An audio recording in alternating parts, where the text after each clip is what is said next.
Good afternoon and welcome back to Canyon, Texas for Game 3 of the Bob Sloan Classic here at Wilder Park as West Texas A&M is going to be taking on the Cowboys of New Mexico Highlands. Alex here for bringing you the action today, as it should be a good one here in a very windy Sunday afternoon game time, as the wind shifting direction started by blowing out yesterday in the two games between Colorado State Pueblo and New Mexico Highlands, and then Colorado State Pueblo versus WT. We again saw a multitude of home runs between those three games. However, with the wind blowing in directly from left field, likely to see a much more grounded game today. As we take a look first at the starters for the visiting team, New Mexico Highlands, as we see Estevan De La O leading off and playing center. Batting second, the left fielder is going to be Mason Wood. In the 3 spot, it's going to be the right fielder Joe Kuhn. Batting fourth, the first baseman Jared Brown. Batting fifth, the second baseman Brandon Baer. Batting sixth, the shortstop Nathan Vetter.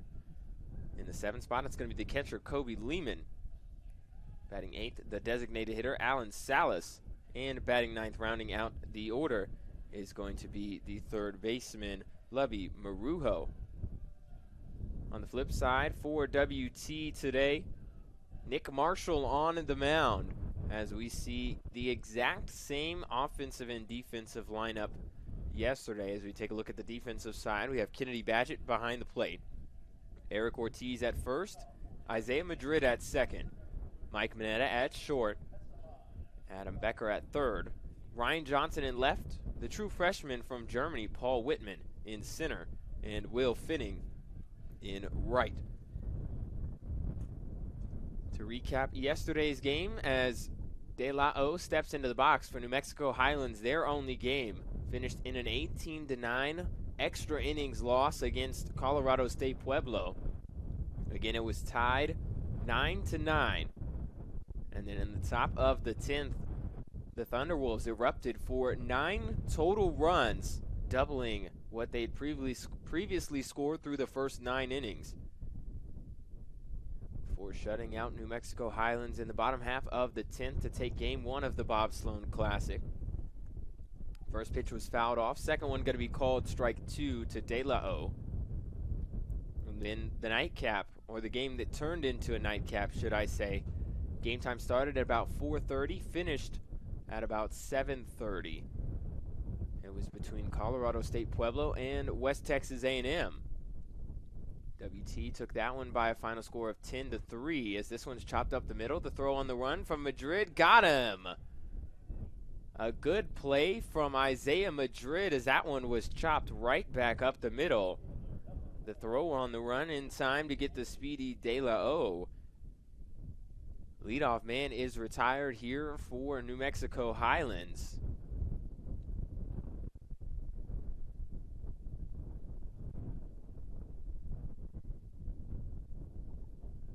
And it looks like Coach Vanderberg giving some signals to Johnson and Whitman.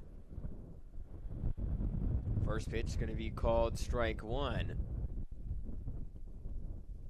The wind in Canyon today blowing harder than yesterday, this time in from left field.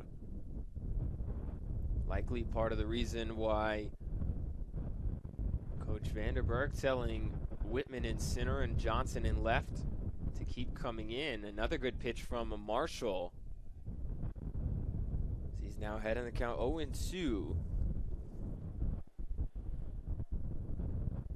Wood in yesterday's game against Colorado State Pueblo, 1 for 4, RBI ground rule double and a walk, but picks up his 4th strikeout in 2 games as Wood goes down swinging. Had 3 yesterday.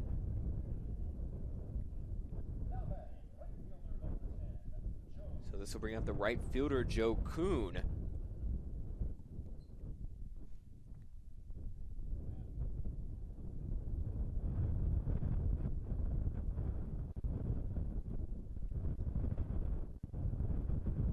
First pitch to Kuhn, called strike 1. Marshall doing a great job thus far. 6'3", right-handed sophomore from Antigua, Wisconsin.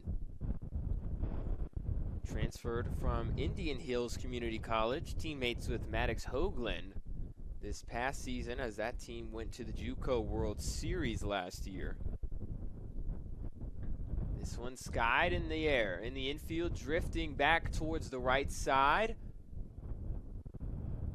Ortiz tries to make the catch, unable to, as that one really gave the whole infield some problems. Marshall was looking to try and find it, lost his hat. Madrid was nowhere near close. Badgett was running up the line. Luckily, he was there to able to get to this ball. So it's going to be something you don't see very often, the equivalent of an infield double. So we have a runner on second now, 2 outs. As you can see, the wind itself is going to be very, very challenging to deal with. This one chopped foul from Brown. Count is 0-1. Again, the good thing to see so far, Marshall throwing strikes. Either making hitters try to put the ball in play, or in the case of Mason Wood, getting the strikeout as needed. Count now 1-1 to Brown. That was the first ball that Marshall has thrown this game. Again, 2 pitches to De La O. 3 pitches to Wood. As this one's going to be called strike 2.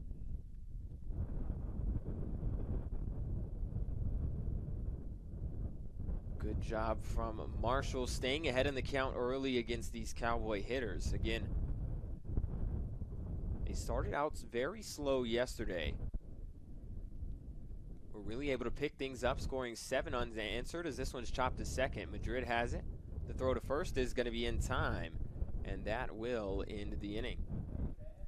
So no runs on 1 hit, no errors, and 1 man left on for New Mexico Highlands. We go to the bottom of the first, still 0-0. We'll be back with the finale of the Bob Sloan Classic here on the WT Sports Network when we come back. We're there to serve, make sure we're creating a fair atmosphere for both teams, upholding the integrity of the game. I chose to be an official. It's the best decision I've made. In life, things aren't scripted. Games aren't pre-scripted. You know, I got into officiating because my father was an official. Officiating was part of our family life. It wasn't just the game. Get to be outside, get to experience the game. It's so much more fun. You can get a lot out of it. If you're an athlete, we need people like you and translate those skills to officiating. It helped me become not only a better official, but a better person. It happens in every town, in every game. We never have a perfect game, but the rewards always outweigh the negativities. And it's just been wonderful.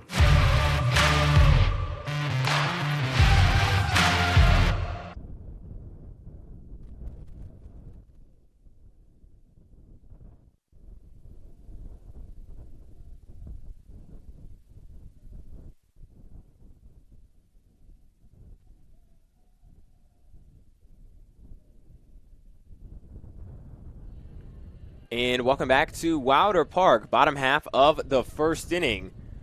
If you're just joining us, Alex Kipp for bringing you the action as it's Game 3, the finale of the Bob Sloan Classic here in Canyon, Texas. As the WT Buffaloes taking on the Cowboys from New Mexico Highlands. As we take a quick look into the starting lineups for WT on the batting side of things. The first pitch to the leadoff man, Eddie Savoy, is in the zone for strike 1. Again, it'll be Savoy leading it off, the DH. Ryan Johnson batting second and playing left. Kennedy Badgett in the 3 spot, the catcher. In the 4 hole is going to be the third baseman, Adam Becker, as this is going to be called strike 2. Running out the bottom half of the order, it's going to be Will Finning in right. Eric Ortiz in the 6th spot at first. Mike Mineta, the shortstop, batting 7th. In the 8th spot, it's going to be the second baseman, Isaiah Madrid. And rounding out the order, it's going to be the German center fielder, Paul Whitman. This one going to be fouled back. Count still. Check that count is now 2-2.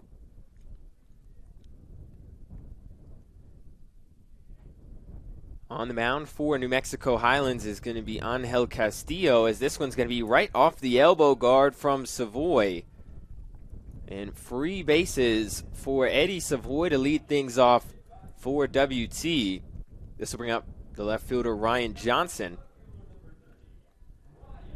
As we look at the defensive alignment for New Mexico Highlands, it's going to be Kobe Lehman behind the plate. Jared Brown at first. Brandon Bear at second. Nathan Vetter at short. Lubby Marujo in at third base. Mason Wood in left field. Estevan De La O in center. And Joe Kuhn in right. This one going to be popped up from Johnson, and not what you want to see, as Johnson will foul out on a bunt attempt, trying to get the sacrifice over. Was listening to Coach Vanderberg talking to his team pregame. Again, with the wind blowing in this much, you're not going to get a lot of bombs hit, or any, I guess, power shots would be the best way to put it. Just as hard as the wind is blowing in, again, it's kind of hard to see in the background over by the scoreboard, but just to the right of it, in the top right corner, you can see the flag blowing viciously in from left field. I would imagine winds are in excess of 15 to 20 miles an hour or more with wind gusts. As the first pitch to the catcher, Kennedy Badgett, misses inside. This one's going to be hit opposite way into right field, base hit. Savoy going to be held at second. A good throw from Kuhn to get it in. And it'll be a 1-out base hit for Kennedy Badgett. 2 men on now for the Buffaloes as Adam Becker steps in. And speaking of power hitters, Becker, one of the best power hitters on this team, absolutely crushed a 2-run bomb into left field over the scoreboard last night. Would take a mammoth feat of strength to be able to do that today, as this one's hit on the ground into left field, base hit. Savoy stopped at third, and the bases are loaded for WT, as they really have things going here early.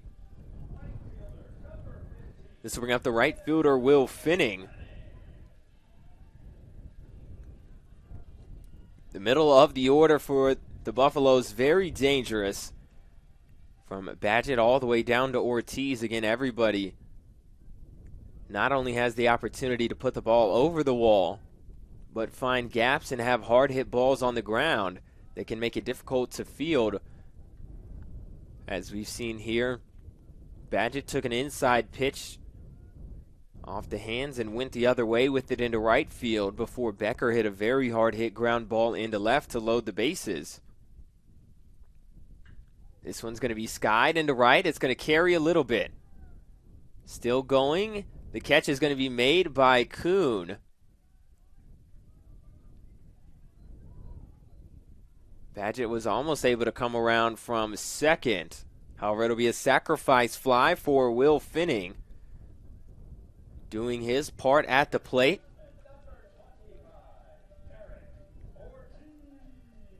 Two down now, WT with a 1-0 lead. Runners on the corners for Eric Ortiz. And the big power hitting lefty looking to put more runs on the board for the Buffaloes. Had 2 RBIs and 2 hits in the game last night against Colorado State Pueblo.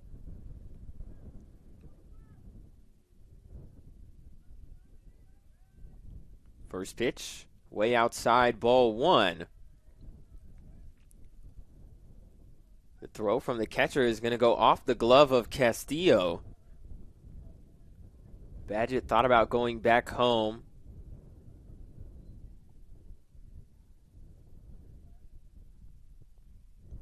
However, the throw just not enticing enough to count 1-0.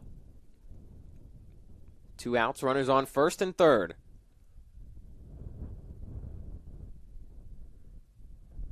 This one going to be called strike 1.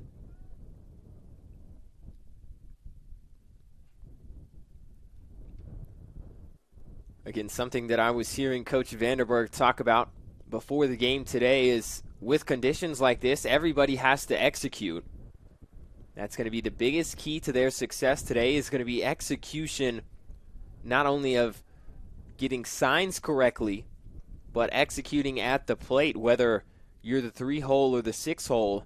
He was making sure that everybody knew that if they needed to get a sacrifice bunt to move a runner over, that everybody was going to be asked to do their job. Runners off, pitches inside, and Becker takes second base. 2 men on in scoring position now, after Adam Becker takes second on the low and inside pitch.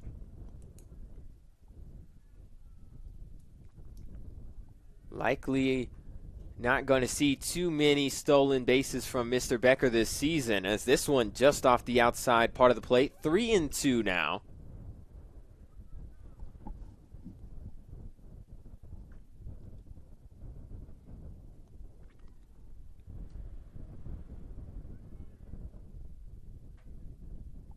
Payoff pitch ripped into right center field. That ball is going to get down. 2 runs will score as this all the way to the warning track. Eric Ortiz with a 2-out, 2 RBI double. WT now leads 3-0. The Buffaloes staying hot here in the first inning, as this will bring up the shortstop, Mike Mineta.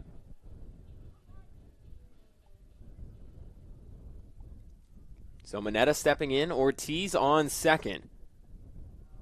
Somewhat of a shift on for Mineta, as this one's going to be hit the other way down the left field line. Ortiz being waved around third. Mineta going for 2 as that ball is in the corner.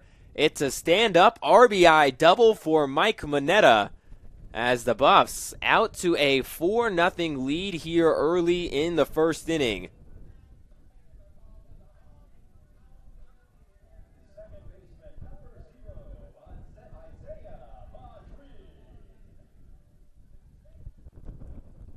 Now batting the second baseman, Isaiah Madrid.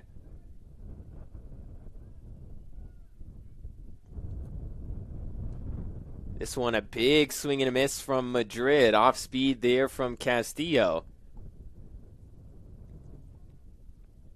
So the count 0-1.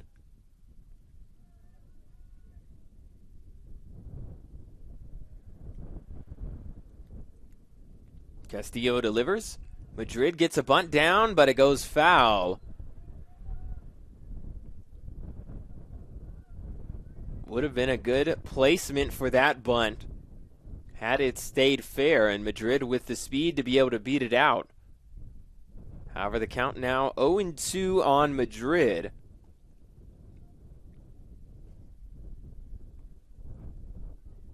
Again, things looking up already for WT as they have a 4-0 lead here early, and still threatening with a man in scoring position. The 0-2 low and outside. Off speed there from Castillo. Tried to get Madrid to trace. Again, we already saw him with a big hack on the first pitch of this at bat, an off speed pitch. This one, however, a lot further out of the zone. 1-2. Fouled off down the right side, out of play.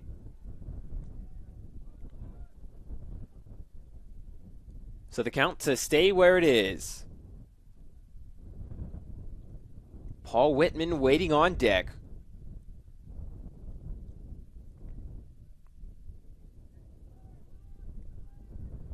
One, two. Fouled off once more. Madrid doing a great job staying alive and fighting at the plate.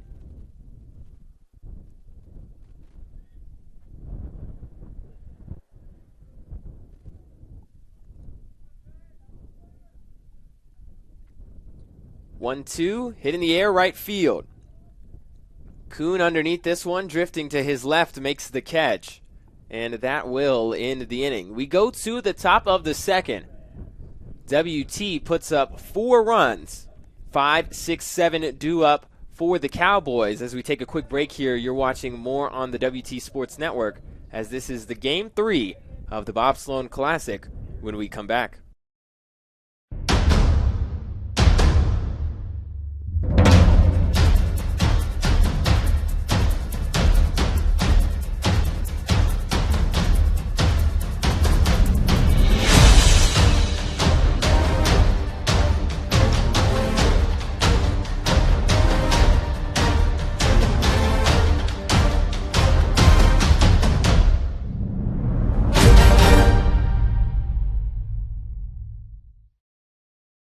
How do you make something that's already fresh even fresher? By adding fresh new things, like crisp pico de gallo for a little kick, and creamy cilantro lime sauce for that extra whoa. And pepper jack cheese because, of course, all on top of 2 fresh beef patties, or with chicken on a brioche bun. Whataburger's limited time pico de gallo burger and new pico de gallo chicken sandwiches. Good thing for fresh things. Good thing there's Whataburger.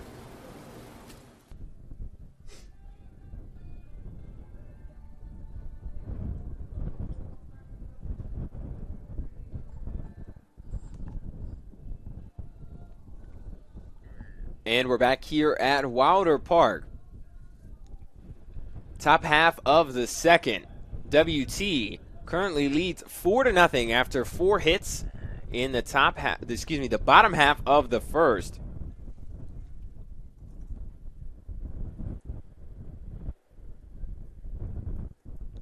It's going to be Brandon Bear in to lead things off for New Mexico Highlands, as this one's blooped down the right field line, and it's going to be foul.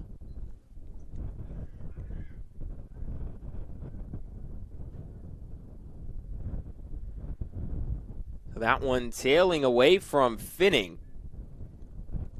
Lands in foul territory. Again, if you're just joining us, Alex Kipper bringing you the action today. Top half of the first, New Mexico Highlands got a 2-out hit, but a runner was stranded on base, as it was a very quick top half for Nick Marshall.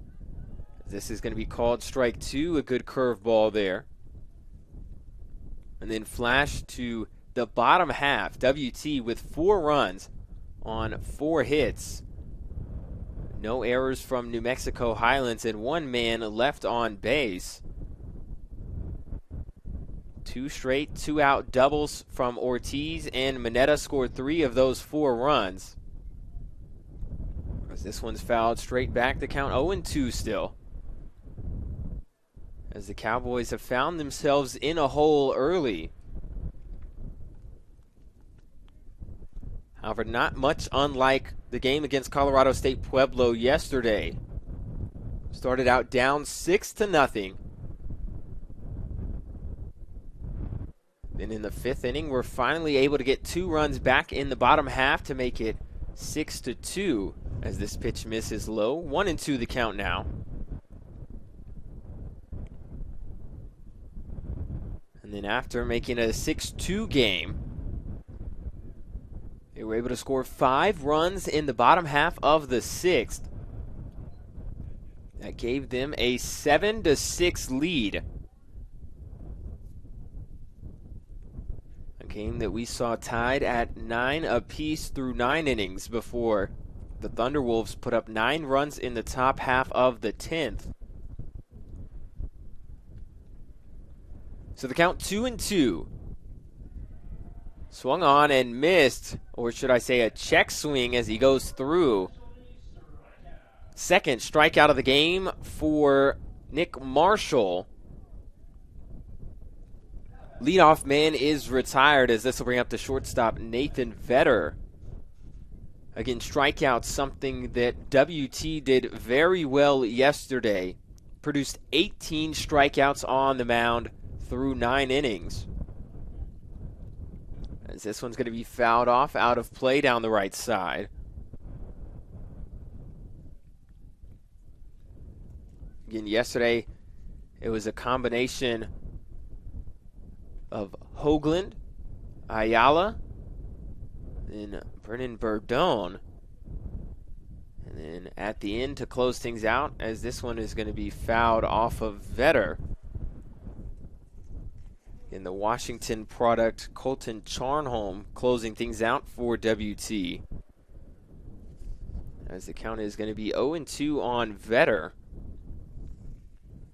Again, 2/3 of the total outs produced yesterday on the mound were strikeouts for WT as they look to be in a good position to do the same today. 0-2 inside, ball 1.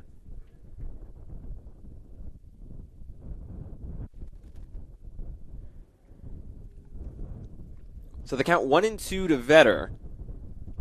Kobe Lehman due up right now as he gets the start behind the plate today. This one called strike 3. Back-to-back strikeouts for Nick Marshall as Bear and Vetter go down on strikes here to start the top of the second. This will bring up the catcher, Kobe Lehman.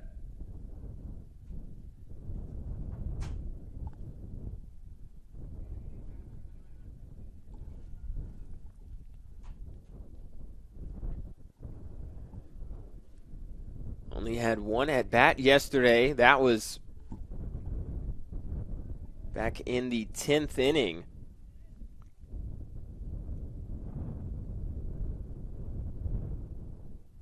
As Lehman had a triple down the right field line. As this one's going to miss low and away. The count even now at 1 apiece.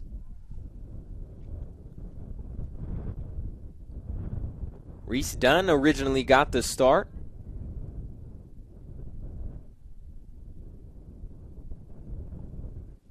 He was pinch hit for in the 8th by Gavin Gifford.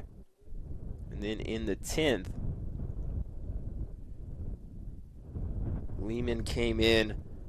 Check that. Well, technically in the 9th inning, Lehman came in defensively, but got his only at-bat in extras. As this one's going to be fouled off. The count 2-2 now.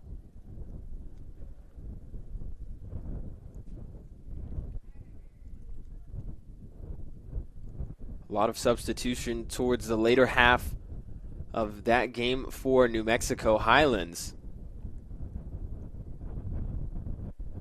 2 pinch hitters, a couple of defensive subs. 2-2, hit high down the right field line. That one sailing out of play. So the count will stay where it is. Alan Salas waiting on deck, the designated hitter. We'll see if he gets an at-bat this inning. As Marshall has been rolling on the mound for WT thus far. The 2-2. Chop to third. Becker has it. Throw to first is going to be in time, and just like that, the Cowboys go down 1-2-3. No runs on no hits for New Mexico Highlands. We go to the bottom of the second. 9-1-2 due up for the Buffaloes. They lead 4-0. We'll be back with more WT Baseball on the WT Sports Network, as this is Game 3 of the Bob Sloan Classic when we come back. Got the looks, the style, the performance. Your new car is everything you always dreamed of, and now it's here. First Financial Bank was happy to help put you behind the wheel with a new car loan at a competitive rate and fast, friendly, local approval. It's service that just comes naturally to us, much like a love of tradition comes naturally to you. First Financial Bank. You first. Member FDIC. Jenkins Doors and Windows began serving the Texas Panhandle in 1927, and we take pride in being a part of your neighborhood. We don't use false promises or gimmicks. We simply offer quality doors and windows at a fair price, and we stand behind every sale. Jenkins is family owned and operated, and proudly continues the traditions of quality and excellence that started over 80 years ago. Call us at 372-4336 or stop by our showroom at 820 West 6th and let our knowledgeable staff help you pick out the perfect doors and windows for your home.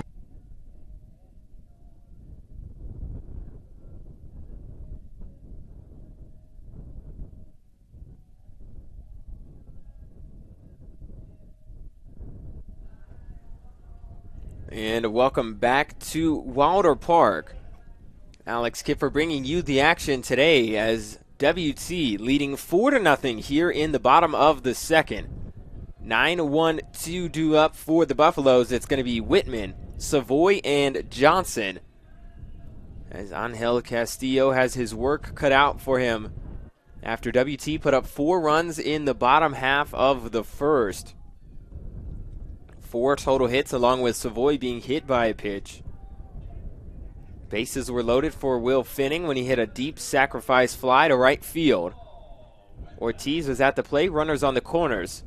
Stolen base from Becker put runners in scoring position as he ripped a double into the right center field gap. That made it 3-0 before Mike Mineta hit his own double down the left field line to score Ortiz. As that's how the score sits where it is right now. Whitman tried to go around on a bunt there, unable to make contact. The first one missed the zone. As the count even at 1 apiece right now.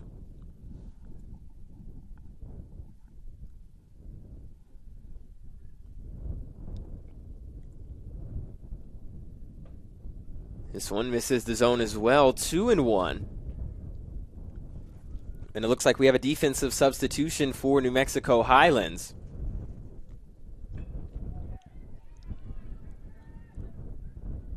And this one will land in left field. Whitman going for 2. He's in safely. Paul Whitman showing off the wheels. That one was blooped into left field. And the true freshman from Germany continues to be on a hot streak. Whitman with his 3rd hit already this season. 2 for 3 in the first game this year. Also had a walk.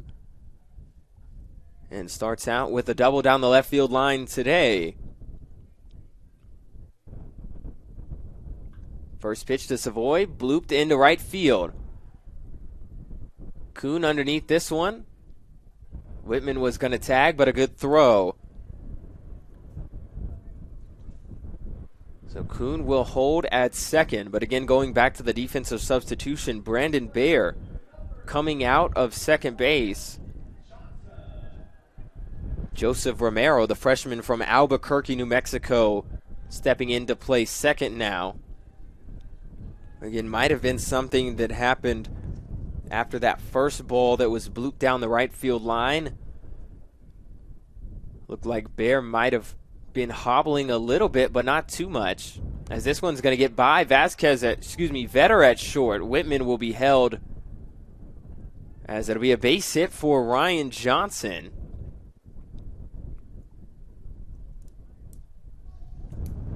So runners on the corners now, only 1 out.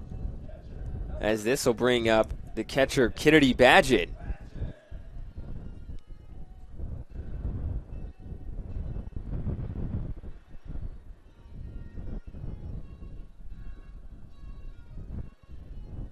Badgett 1 for 1 today.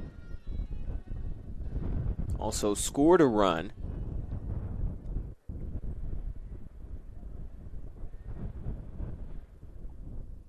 First pitch to Badgett, misses the zone, ball 1.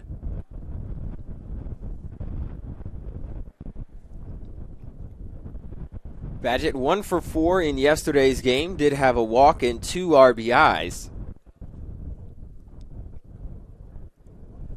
This one called strike one on the outside part of the plate.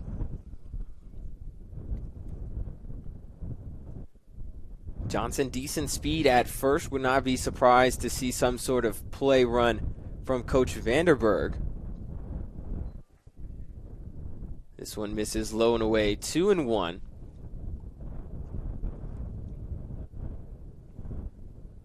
And then Whitman, exceptional speed at third.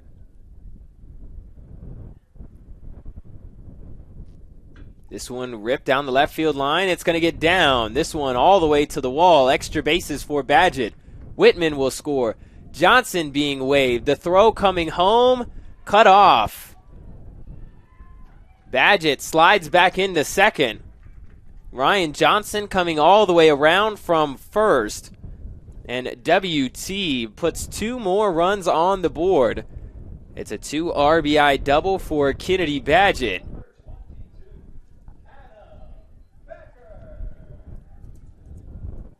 Now batting the third baseman, Adam Becker.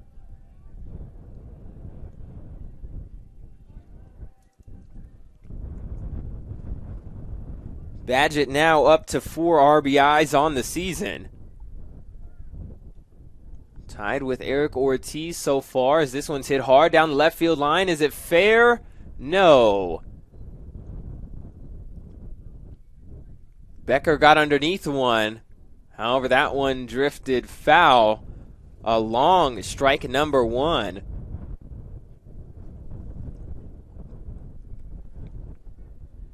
Becker last night 2 for 4. A single and a monster 2-run homer way over the scoreboard. As this one's going to be hit hard to third. Marujo has it. Throw to first is going to pull Brown off the bag. Becker's going for 2. Badgett being waved. Becker is still coming around. The throw to home not in time. The throw to third is in time to get Becker. It was very, very close at third. Just a little bit of hesitation from Becker there. But a run will score. It's going to be an error on the third baseman, Levy Marujo. However, there is 2 outs. As this will bring up the right fielder, Will Finning.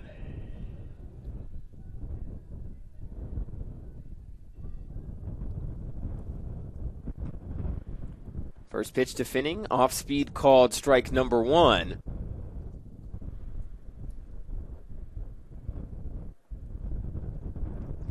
Finning had the sacrifice fly to deep right field with the bases loaded his last at bat. This one to short. Vetter has it on the hop. The throw just in time to get Finning. And with that ground out, that will end the inning. We go to the top of the third. WT putting up 3 more in the bottom of the second. They lead 7-0. We'll be back with more Buff Baseball on the WT Sports Network as this is Game 3 of the Bob Sloan Classic when we come back. 20 years, the Lone Star Conference has been committed to excellence. What began in 1931 as a 5-team conference has grown to 18 institutions spanning 4 states. And while membership has changed, the pursuit of athletic success and academic excellence has never wavered. 119 national championships, over 2,000 All-Americans, and nearly 300 academic All-Americans. Celebrating 90 years of success, this is the Lone Star Conference. WT student athletes drink low-fat chocolate milk post-workout because it helps replenish and restore muscles quickly to their peak potential. Scientific studies suggest that the immediate benefits of low-fat chocolate milk include boosted performance, improved training, and higher recovery rates in athletes. Add low-fat chocolate milk to your post-workout routine.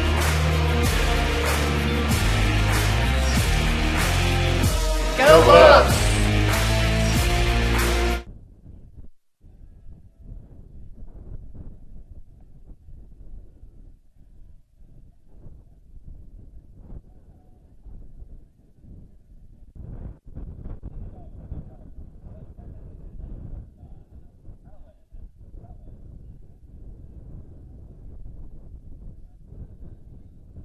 And welcome back to Wilder Park. Top half of the third, WT leading 7-0. 8-9-1 due up for the Cowboys here in the top of the third. It's going to be Salas, Marujo, and De La O. First at-bats of the game for Salas and Marujo, as Marshall has been dealing on the mound thus far. This pitch is going to miss inside.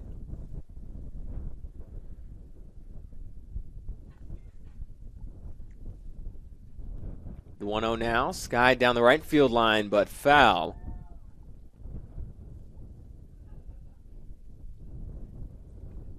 Salas did not play in yesterday's game. Freshman from El Paso, Texas, getting his first plate appearance on the season. This one going to be called strike 2.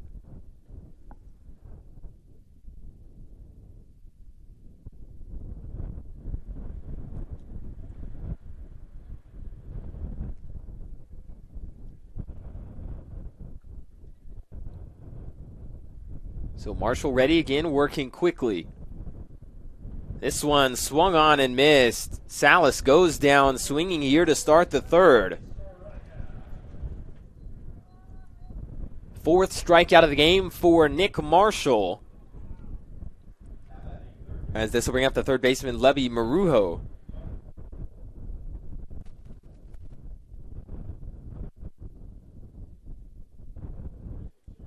The wind continues to blow here in Canyon. However, that has not stopped the offensive output from WT thus far. This one drifting to right field, but Finning will make the catch. 2 up, 2 down, as that's 2 very quick outs for Nick Marshall and the Buff defense here to start the top of the third. Back at the top of the Cowboys order with Estevan De La O. 0 for 1 with the ground out, as Isaiah Madrid made a nice play back in the first inning.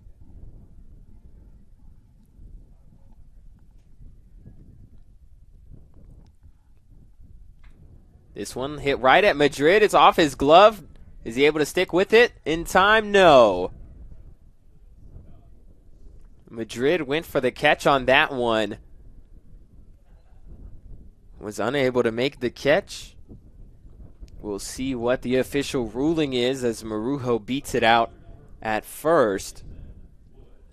And it looks like the official ruling is going to be E4.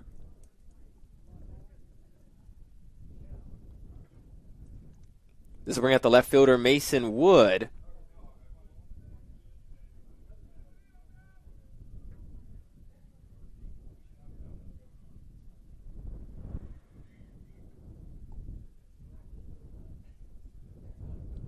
First pitch to Wood, swung on and missed. Sun coming out from behind the clouds as things get a little bit brighter here at Wilder Park. Again, something that we saw yesterday was a problem as the sun started to set later on in the day. People losing the ball in the sun, particularly in right field.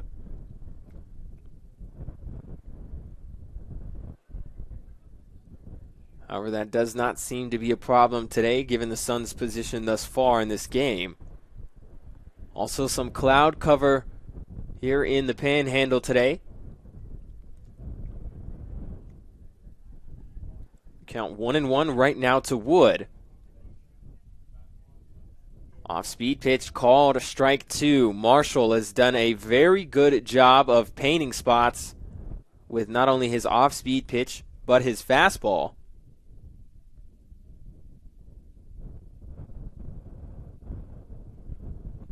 Going to give credit to that as part of his success today. 4 strikeouts, no walks, only giving up 1 hit. As the throwback to first, not going to be in time. And again, that hit, a ball that was basically lost due to the wind as it dropped in between first and second base. As neither Madrid or Ortiz were able to get it. Badgett throws down to second. The throw It's going to be off the glove of Moneta. It pulled him off the bag just a little bit. And it'll be a stolen base for Esteban de la O.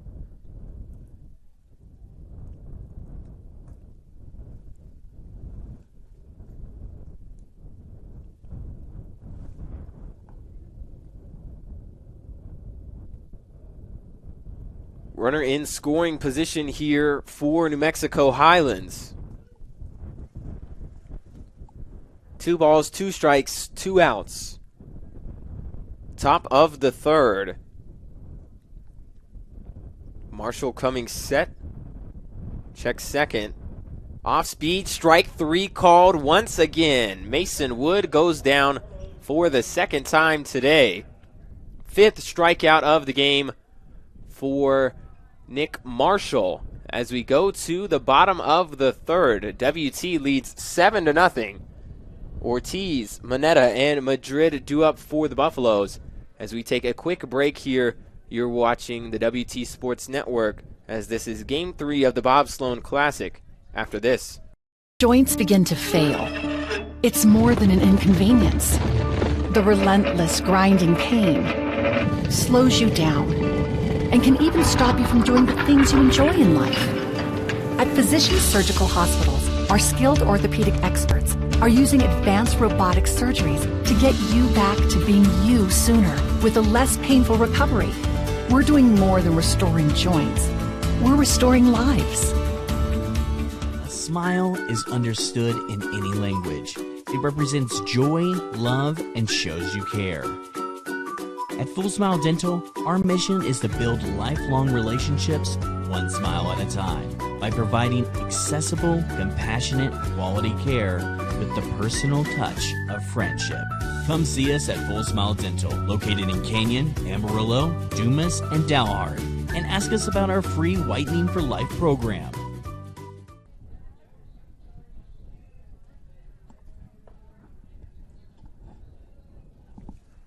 And welcome back to Wilder Park.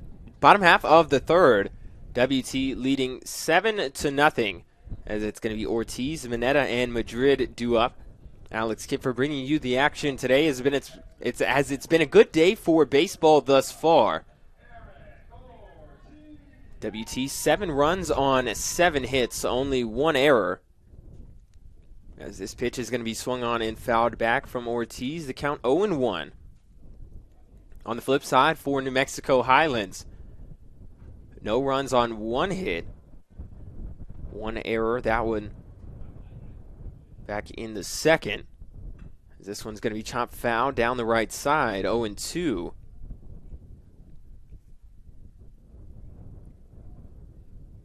Ortiz 1 for 1 today. 2 RBI double into the gap in right center field.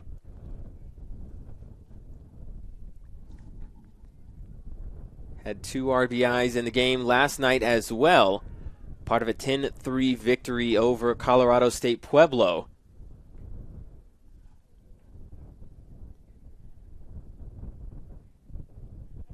Single, a double, and a walk. 2 for 4 total on the day. Is this one going to be fouled again? 1-2 the count.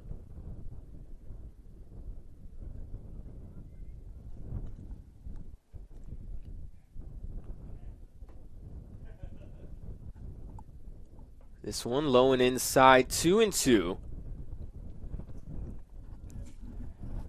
Again, Ortiz, one of the key returners from last season. As this one misses low, 3-2. Count running full. Ortiz hit .322. 3 home runs, 25 RBIs. 12 doubles, as this one's going to be hit hard at first. Brown will take it to the bag himself. 3 unassisted. As Ortiz goes down here to start the bottom of the third. This will bring up the shortstop, Mike Moneta.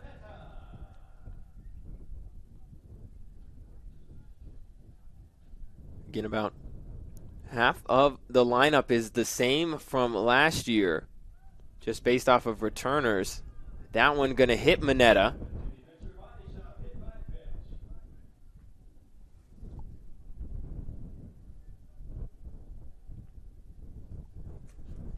WT with a 1-out base runner. Again, going back to about half of the order returning.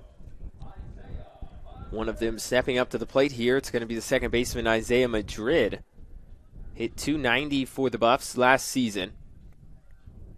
Played in 43 games, started 42, 26 RBIs, 22 walks.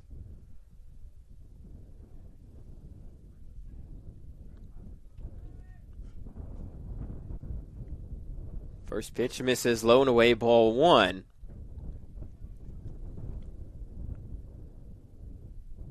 Again, going back to the team from last season.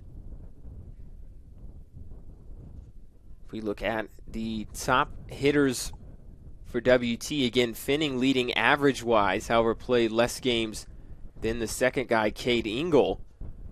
Again, not a huge average difference as the count now 2-0 on Madrid. But again, WT losing Engel along with Givens and starting catcher Kyle Moose. However, able to get Finning along with Ryan Johnson, Badgett, Madrid, Ortiz, and then a couple of relief pitchers back for WT. As this one misses low, 3-0. Again, if we look at the current roster, check that. It's going to be ball 4 to Madrid. As this will bring up the center fielder, Paul Whitman. Again, if we look at today's lineup, Johnson, Badgett, Finning, Ortiz, and Madrid, 5 of the 9 returners from last season. Whitman, Moneta, Becker, and Savoy, all new to the team this season. Again, Whitman at the plate right now, the true freshman. This one's hit in the air. Left center field is going to get down. No. Whitman going the other way on an outside pitch. However, that one tailing too much towards left, unable to get it down in the gap. However, good contact from Whitman. This brings up the top of the order with the designated hitter, Eddie Savoy. First pitch misses low and away, ball 1.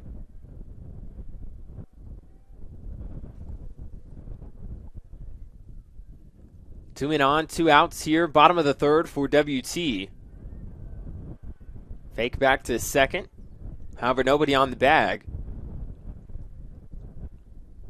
So Moneta will stay where he's at. Next pitch to Savoy, off speed, called strike 1. Savoy on the day, 0 for 1. Flew out to right field in his last at bat. Was hit by a pitch and scored back in the first. This one misses low and away, 2-1. Savoy struggled to get things going until the 7th inning last night.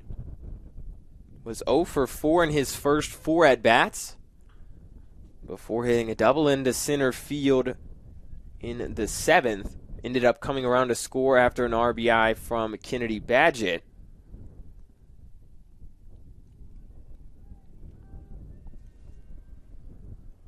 Foul ball from Savoy makes it 2-2 as Castillo comes set. He delivers. This one hit down the right field line. Is it going to stay fair? It does. This one into the corner. Savoy going for 2. Madrid around third. The throw going to be to third base to keep Savoy at second. It'll be a 2 RBI double for Eddie Savoy as WT puts up runs for the 3rd consecutive inning. 4 runs in the first, 3 runs in the second, 2 runs thus far in the third, as this brings up the left fielder Ryan Johnson with a man still in scoring position and 2 outs.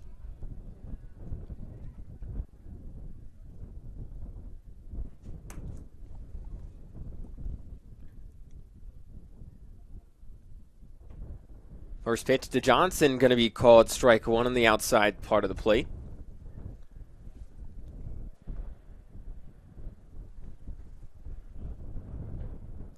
Johnson 1 for 2 today. As this one's fouled off down the right side, out of play. The count 0-2 on Johnson. Again, Johnson, one of the key returners in the lineup from last season. Hit .336 in 35 games. Also had 38 RBIs, as he might get another one here. This one into left field. Savoy rounding third. Wood unable to field it cleanly. So it'll be a single for Ryan Johnson. We'll see if he picks up the RBI. Or if I would imagine it would be an RBI. And they're not going to count it as a fielding error on Wood that allowed the run to score. So it'll be another RBI for Ryan Johnson.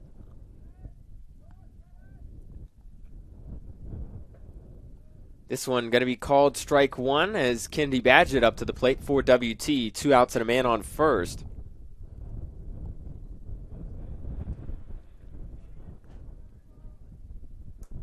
Two straight 2-out hits and make it a third as this one's ripped into left center field. Johnson rounding second. Badgett going for 2. The throw a little bit wide and he's in. 2-out double for Kennedy Badgett. No run scored. However, 2 men on and in scoring position for WT as this brings up the third baseman Adam Becker. But it looks like he's going to have to wait as Angel Castillo's day is done here in Canyon. He finishes the day 2 2/3 innings pitched, gave up 10 hits, 10 runs, only 9 earned, 1 walk, no strikeouts, 6 doubles for the WT offense, 1 from Savoy, 2 from Badgett, 1 from Ortiz, 1 from Mineta, and 1 from Whitman. And actually check that. We might not have a pitching change yet. It's just a mound meeting thus far. It looks like he is going to stay in. Again, there is somebody seemingly ready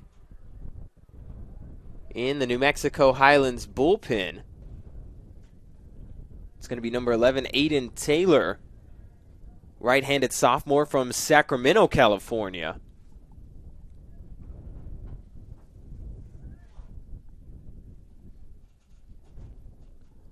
So Becker steps in, 2 on, 2 outs.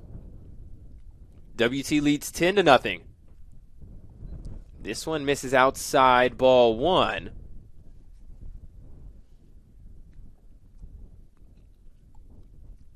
Becker 1 for 2 today. Had a hit back in the first and scored. As this one's hit in the air. Deep center field. That ball still going. De La O is underneath it and makes the catch at the warning track. That ball might have been gone if the wind was not blowing in so much from left field. But nevertheless, that will end the third. We go to the top of the fourth. Middle of the order due up for the Cowboys as WT leads 10-0. We'll be back here on the West Texas Sports Network. You're watching Game 3 of the Bob Sloan Classic when we come back.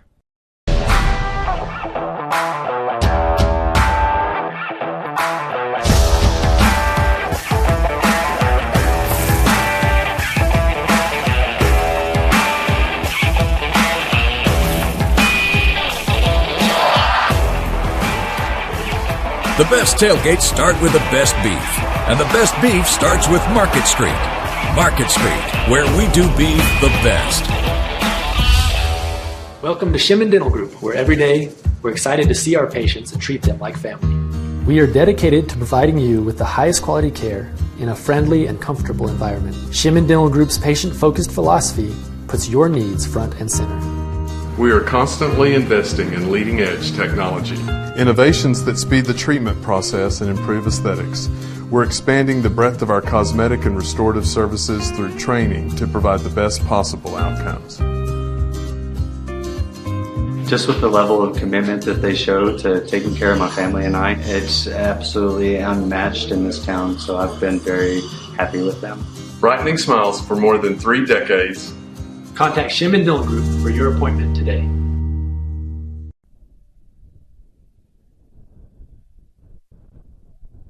And welcome back to Wilder Park. Alex Kipfer bringing you the action today as it's the top half of the 4th.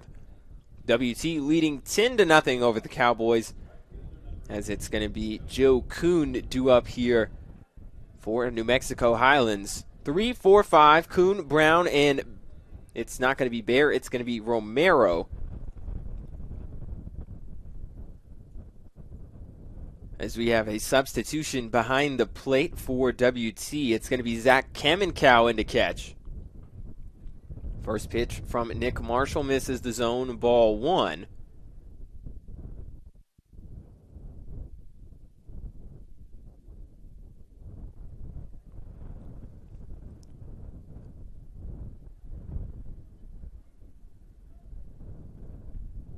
One 0.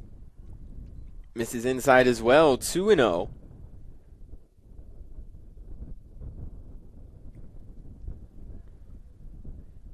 Marshall thus far for WT. 3 innings pitched, 1 hit, no runs, no walks, 5 strikeouts. As this one's going to be chopped foul towards the Buff dugout, and a nice snag by Coach Vanderberg. Getting some hoots and hollers from his team as the count 2-1.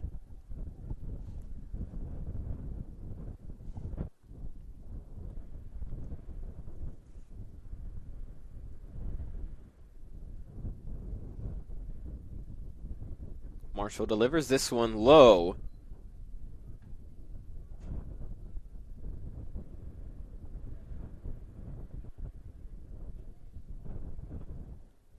Three and one, the count, something we haven't seen Marshall do very often, as he's fallen behind in the count. This one popped foul out of play down the right side. Count now full on Kuhn.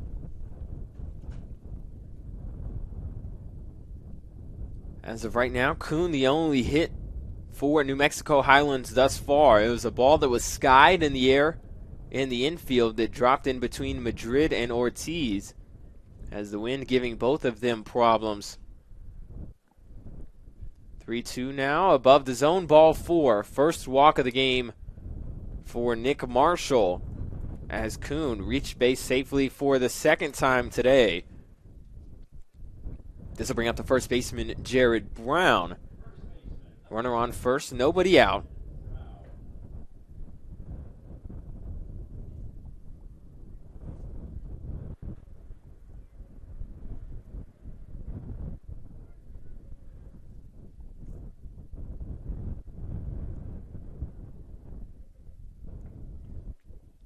First pitch to Brown, going to be called strike 1 from Marshall.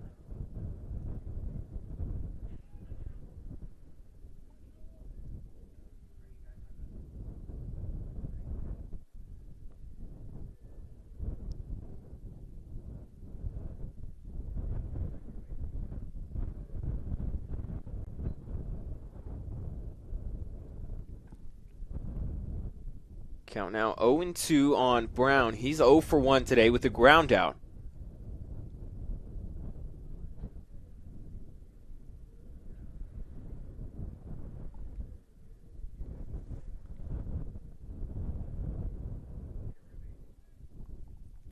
This one is going to get by Kamenkow behind the plate.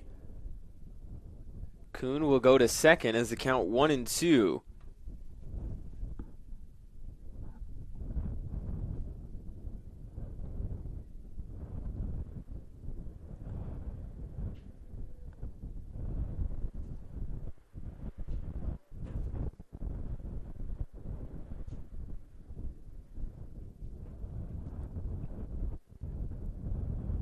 Marshall coming set, runner on second now. This one hit in the air, left field. Johnson going back, settling underneath this one. He makes the catch. Brown is retired. One down here in the top of the fourth, as this will bring up Joseph Romero.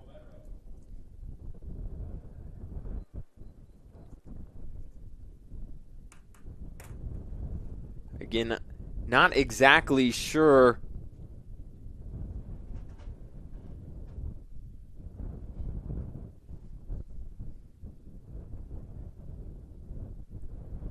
why Brandon Baer came out of the game, as the first pitch misses above the zone for Marshall.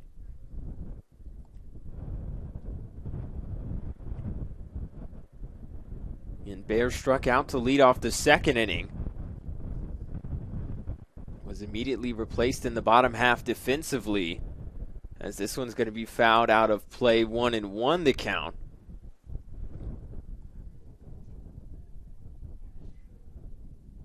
Again, Romero did not play in the game against Colorado State Pueblo.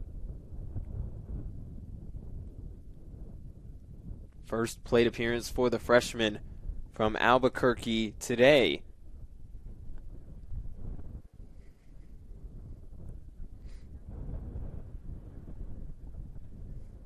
The 1-1. Called strike two, a fastball on the outside corner.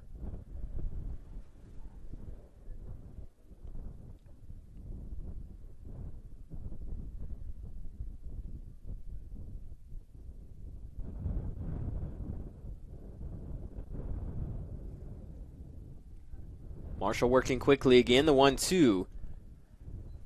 Unable to get Romero to chase, 2-2 the count.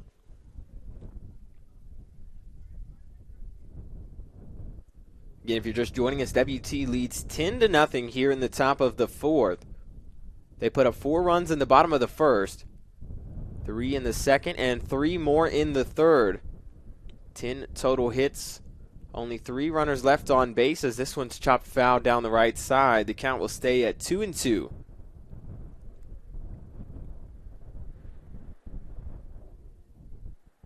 For New Mexico Highlands, only 3 total base runners. Joe Kuhn standing on second, accounting for 2 of them. Had a double back in the first after a ball was unable to be caught in the infield. Hit extremely high. Kuhn just able to keep running with 2 outs as that off-speed pitch just off the corner of the plate. The count now full to Romero. And then back in the third, an error from Isaiah Madrid allowed Estevan De La O to reach base safely before the walk of Kuhn, the first of the day for Marshall. Marshall comes set. This one swung on and missed.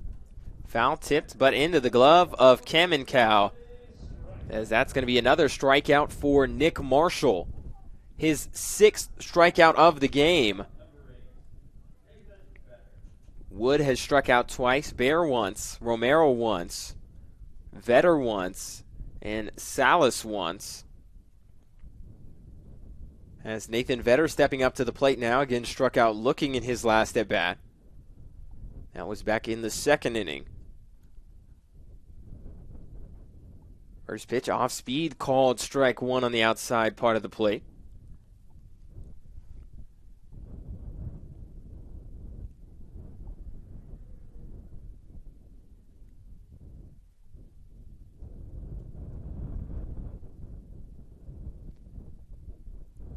The 0-1. Inside, just missed. 1-1.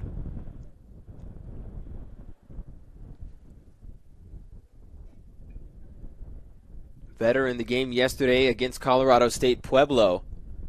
Finished the day 1 for 4. Had a double, reached base on an error, and had a walk, as that's going to be strike 2.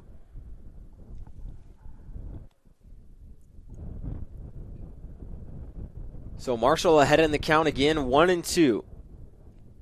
2 outs, runner on second for New Mexico Highlands.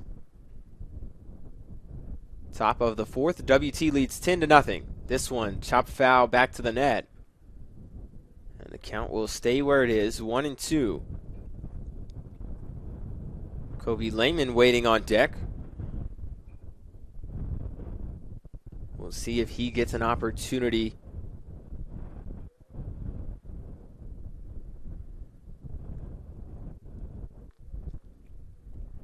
So Marshall ready again. Check second, the 1-2. Off speed, hit in the air, right field, Finning going after it, down the line. Tries to make a sliding catch just before the fence. Little slow to get up is Finning, as he's limping out in right. Whitman going over to check on him,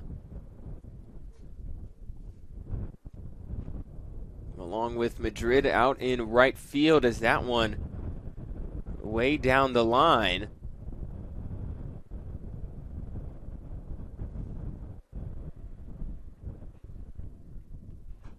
Not exactly sure what could be bothering Finning.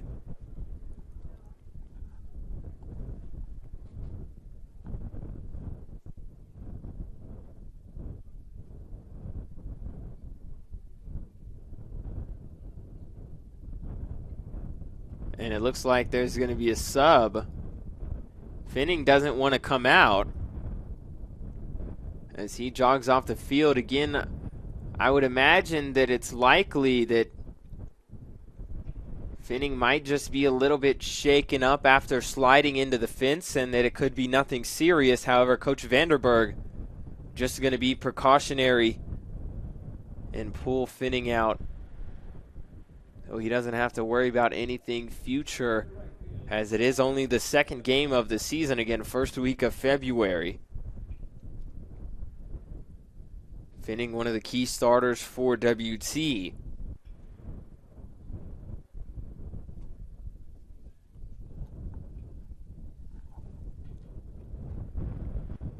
Marshall sends this one, and Vetter does go around that one low and in the dirt, and Vetter will strike out on the very next pitch. 7th strikeout of the game for Nick Marshall. As we go to the bottom of the 4th, WT leading 10-0. We'll be back here on the WT Sports Network with Game 3 of the Bob Sloan Classic after this.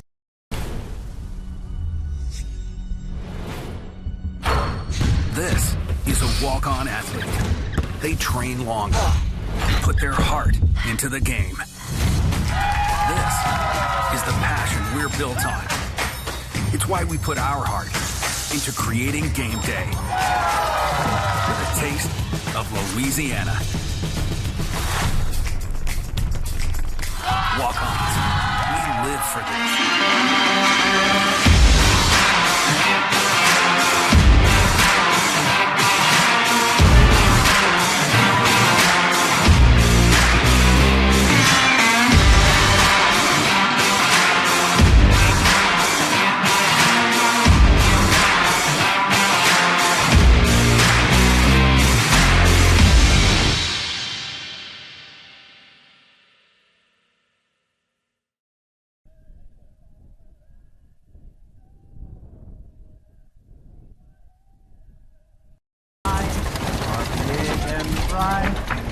Deep in the heart of Texas, the prairie wide. Bud Light, proudly brewed Deep in the heart of Texas. When you choose natural gas, chocolate chip cookies get a little tastier. Homes get a little cozier. Bank accounts tend to put on some weight. Towels get fluffier. Showers stay hotter for longer. And our blue planet gets a little greener. When it comes to choosing energy that's clean and efficient, nothing else could be more American. Atmos Energy, your natural gas company. And welcome back to Wilder Park. Alex Kipp for bringing you the action today. Bottom half of the 4th, WT leading 10-0 as Jacob Butler stepping up to the plate. Again, went out to replace Will Finning for one pitch in the top of the 4th. He steps up to the plate. First pitch from the new pitcher for the Cowboys, Aiden Taylor. Misses the zone, up and away, ball one. Off-speed pitch here called strike one. Taylor, the right-handed sophomore from Sacramento, California. The 1-1 now. This one above the zone, 2-1. As we take a quick look at Butler, returning from last season as well. However, did not see a lot of action, only played in 8 games. This one going to be called strike two to Butler. Butler, the 5'10 junior from Kent, Washington, transferred from Edmonds College. Had 17 at-bats last season, as this one misses the zone. 3-2. 2 hits for Butler. 6 runs scored, 1 RBI. Was also hit by a pitch 5 times. As this one swung on and missed, Butler will strike out swinging here to start the bottom of the 4th.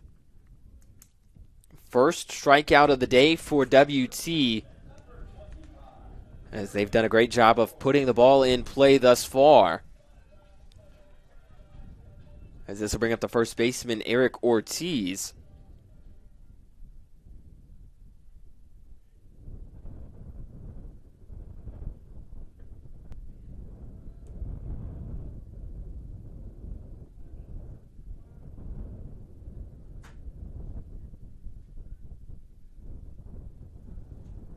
First pitch to Ortiz misses the zone. The second one, high and outside as well. 2-0 the count. Ortiz hit .322 last season. 28 games and 24 total starts. 29 hits, 19 runs. 3 home runs, 25 RBIs as he's ahead in the count, 3-0. Ortiz did have 13 walks last year.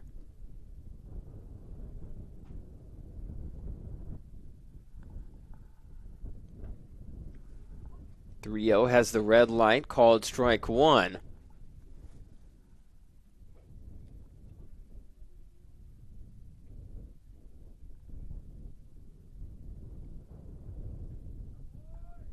And it'll be ball 4 for Ortiz.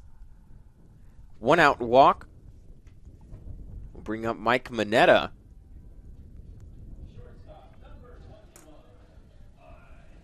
Mineta has reached base safely both times today. Had an RBI double that scored Ortiz down the left field line back in the first inning. And it looks like we have a pinch runner for Ortiz. It'll be Clay Artho. As Coach Vanderberg looking to get some backups in here early today. Again, we already saw Badgett come out. This one misses outside to Mineta, ball one. And now we see Ortiz come out for Artho. We'll see how that changes things defensively. Throw back to first, not in time.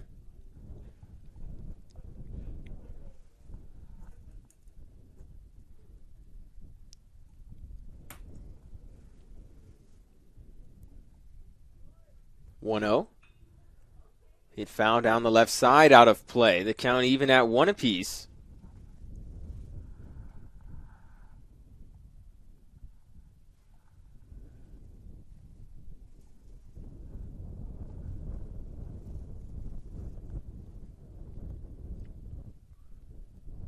Isaiah Madrid waiting on deck.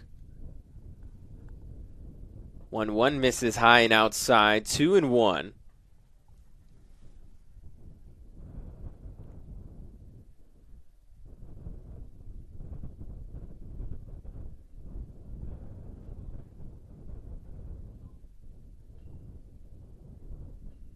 This one ripped down the right side, but foul. 2-2 the count now on Mineta. Again, Mineta, one of the newer transfers. Hometown, Farmington, New York. Went to SUNY Old Westbury, State University of New York. Throw back to first, not in time to get Artho. 2-2 the count, 1 out. 1 man on, bottom of the 4th. WT leads 10-0. Taylor delivers. This one going to be behind Mineta. Artho going to second.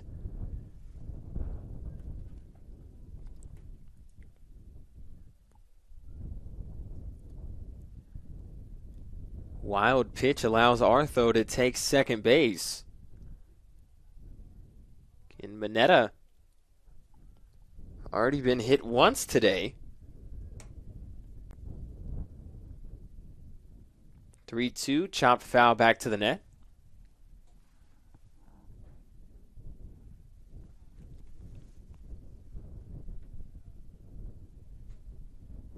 So the count to stay where it is.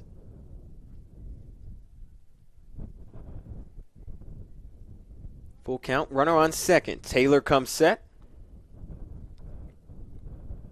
This one hit to second. Romero stops it. Throw to first is going to be in time as Mineta will ground out. 2 down here. Artho moving up to third as this will bring up the second baseman Isaiah Madrid.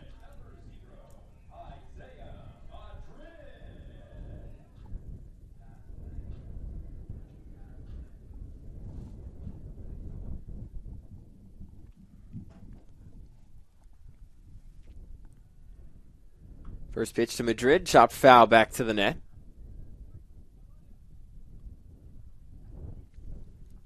Madrid 0 for 1 today. Flew out to right field back in the first inning. Had a walk and scored in the third.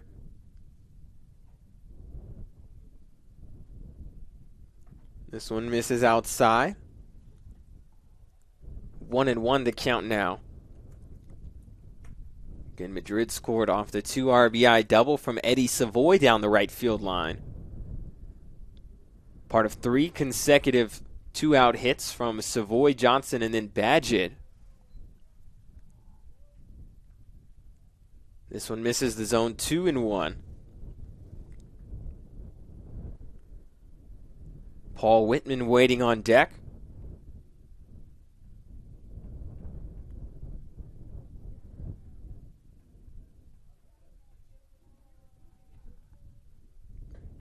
Low and away again, ball 3.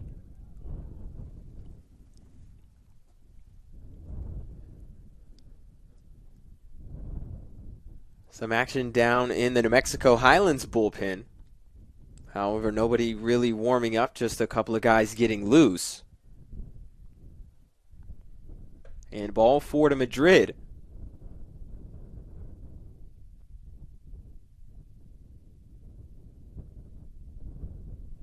Two-out walk for Isaiah Madrid brings up the freshman Paul Whitman.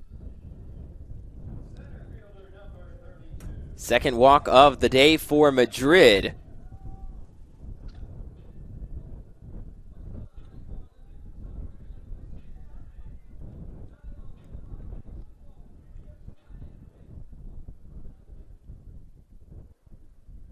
Whitman stepping up to the plate, 1 for 2. Runners on the corners, 2 out. First pitch going to be called strike 1 on the outside corner.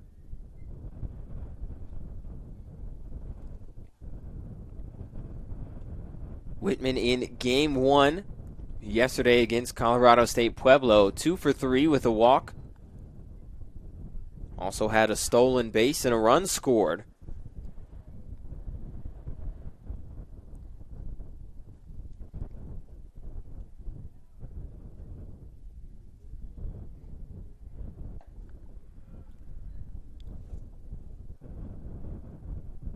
Count is 2-1 after a couple of pitches from Taylor missed the zone.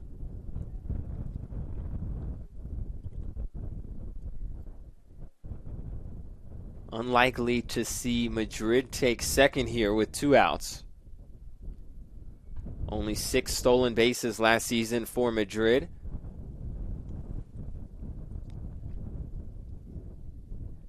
Nine total attempts.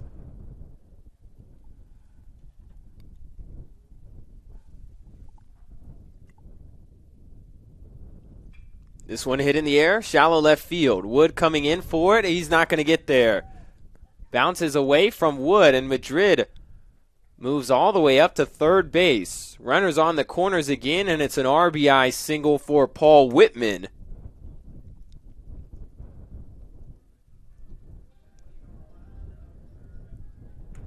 Back at the top of the order for WT, as this will bring up the designated hitter Eddie Savoy.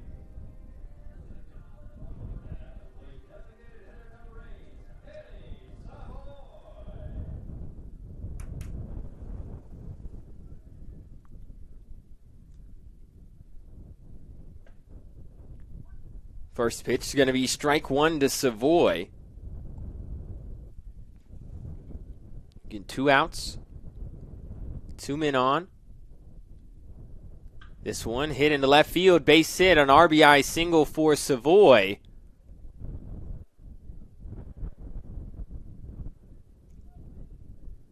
And it looks like the subs are starting to come in, as there is a pinch runner for Savoy. It was Glenn Naranja, freshman from Ontario. Ryan Johnson going to get pinch hit for. It's going to be Bryant Bailey. First pitch to Bailey going to be called strike 1. WT has scored in every inning thus far. They lead 12-0.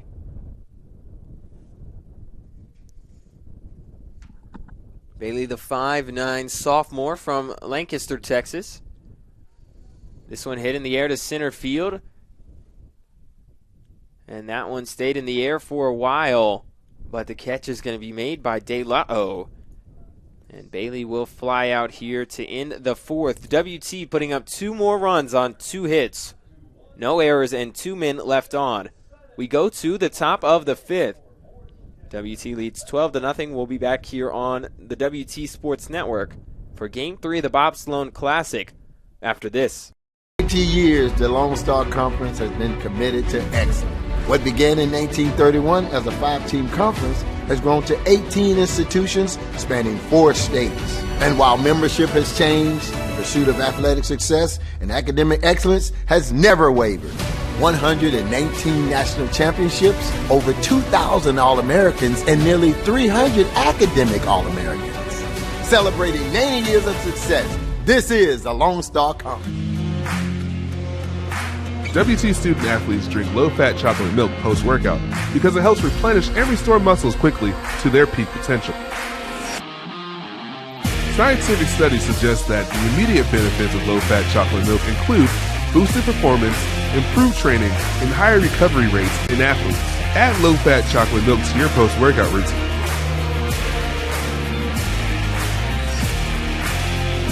Go Bucks!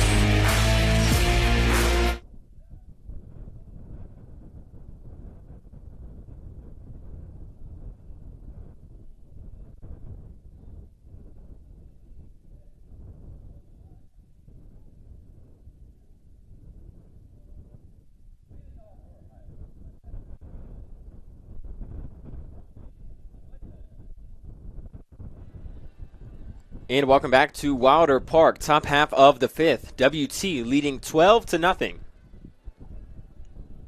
2 more runs come across for the Buffaloes in the bottom of the 4th. They have now scored in every inning so far, as this one high and inside to Lehman.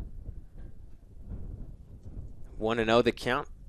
It's going to be Lehman, Salas, and Marujo due up for New Mexico Highlands this half, as Nick Marshall still dealing on the mound, as we have a lot of defensive subs for WT. Again, Glenn Naranja will now be in center field for Paul Whitman. Again, freshman for freshman in the outfield. Instead of Ryan Johnson, we now have Bryant Bailey in left field. Still have Jacob Butler in right. At third base, we have Landon Gaber instead of Adam Becker. And then after Clay Artho pinch ran for Ortiz, he's in at first. Final substitution, we have Kix Farrell at short for Mike Mineta.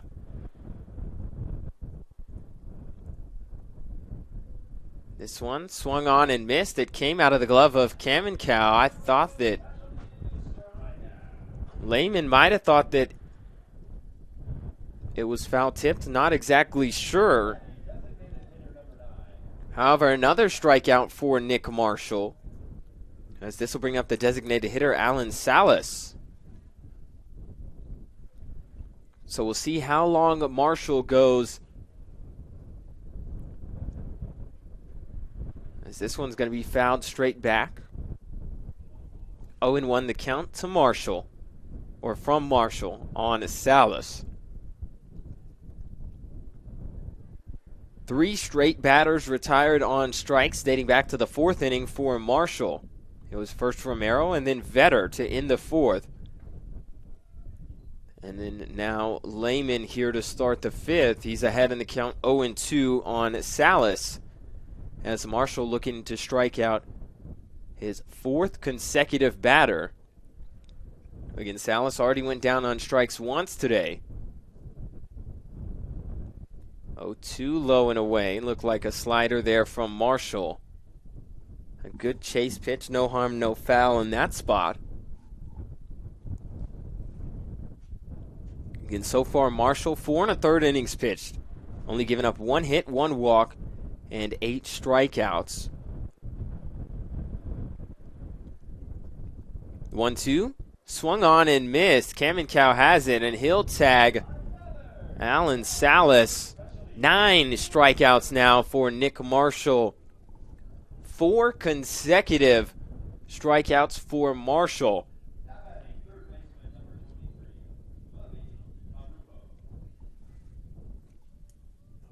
This will bring up the third baseman, Levy Marujo. Flew out to right field in his last at-bat.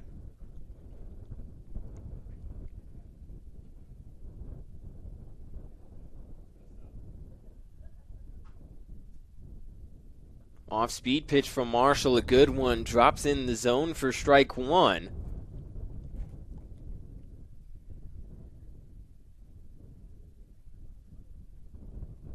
Marshall has been dealing today. Another off-speed pitch just misses the outside corner. A good spot from Marshall. You count 1-1.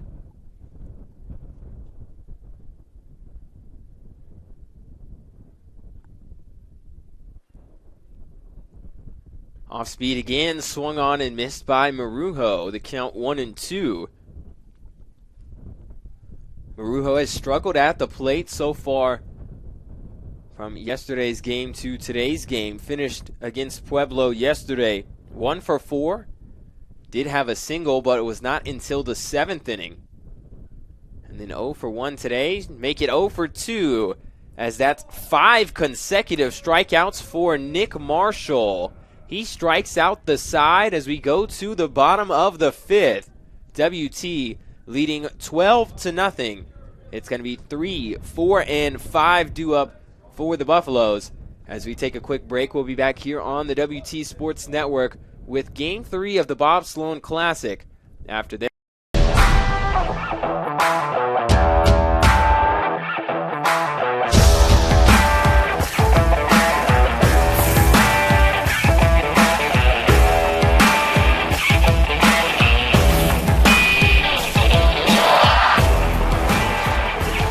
The best tailgates start with the best beef, and the best beef starts with Market Street. Market Street, where we do beef the best. Welcome to Shimon Dental Group, where every day we're excited to see our patients and treat them like family. We are dedicated to providing you with the highest quality care in a friendly and comfortable environment. Shimon Dental Group's patient-focused philosophy puts your needs front and center. We are constantly investing in leading-edge technology. Innovations that speed the treatment process and improve aesthetics. We're expanding the breadth of our cosmetic and restorative services through training to provide the best possible outcomes. Just with the level of commitment that they show to taking care of my family and I, it's absolutely unmatched in this town, so I've been very happy with them. Brightening smiles for more than 3 decades. Contact Shimon Dental Group for your appointment today. And welcome back to Wilder Park. Alex Kipfer bringing you the action today. As Zach Kamenkow in to lead things off. First pitch misses the zone, ball 1. Kamenkow came in defensively in place of Kennedy Badgett. That was back in the 4th inning. Did not bat in the bottom half as he's ahead in the count, 2-0 here.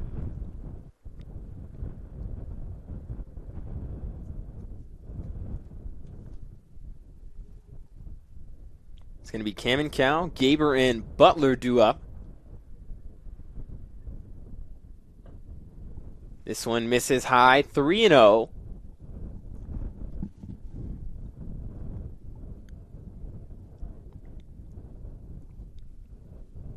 If you're just joining us, Alex Kipfer bringing you the broadcast. WT leading 12-0 here in Game 3 of the Bob Sloan Classic. 3-0 pitch called strike 1 to Kamenkow.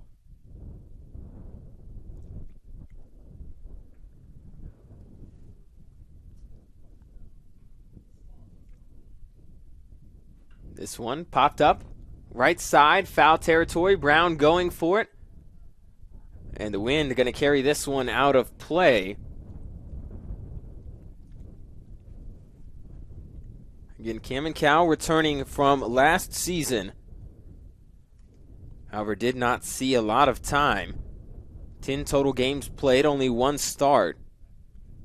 3 hits in 9 at-bats. 3 runs scored, a double, a triple, 3 RBIs. And he gets hit by a full count pitch. Kamenkow to take first base after he takes a fastball into the back. So this will bring up the third baseman, Landon Gaber.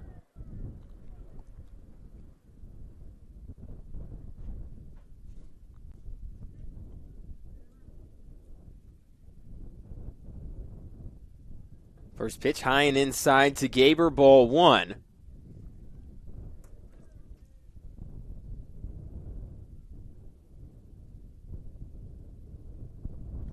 Aiden Taylor still on the mound for New Mexico Highlands as this one's high and inside. It's going to be 2-0.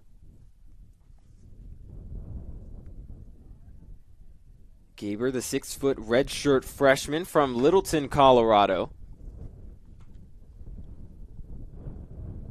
Did not play last season. His redshirt year is this one above the zone. 3-0 the count on Gaber. Jacob Butler waiting on deck.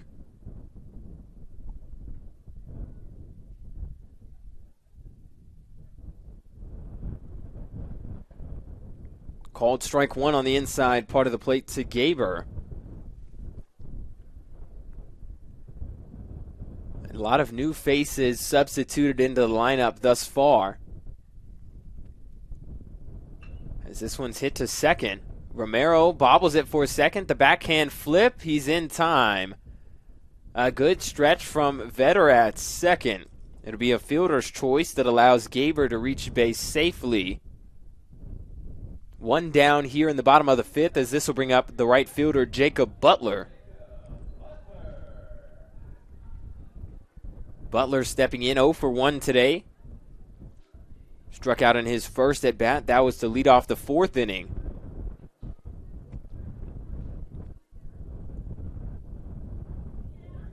Gaber at first.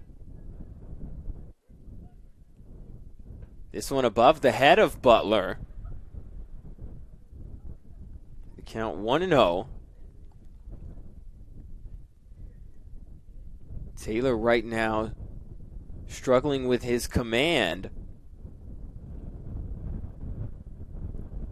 This one misses low. 2-0. Again, had a full count on Kamenkow before hitting him with the pitch. Then 3 straight balls to Gaber before forcing a fielder's choice. Now 2 more consecutive ones to Butler before a called strike 1 at the letters.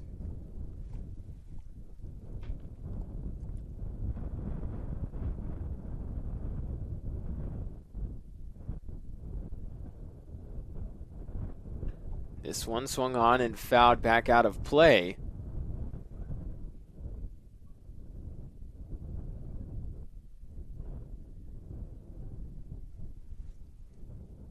So the count 2-2 to Butler. 1 out. Gaber standing on first. Clay Artho waiting on deck. This one above the head of Butler as well. 3-2 once again.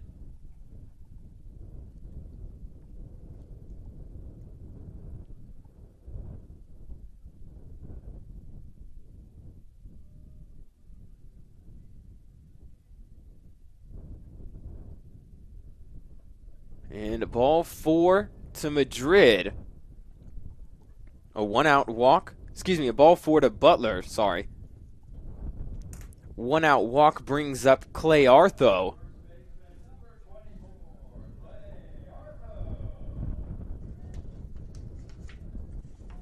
So Artho stepping in.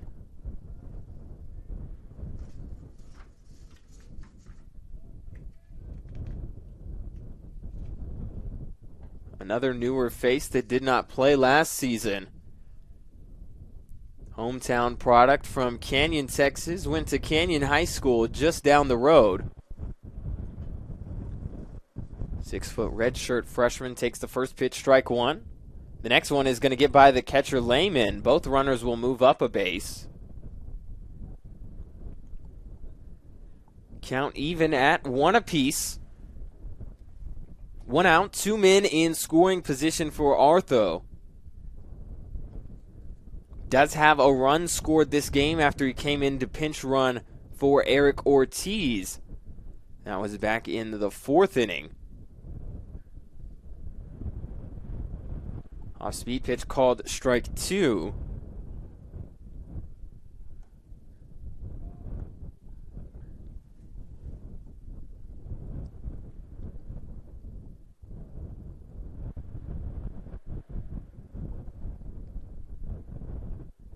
The 1-2.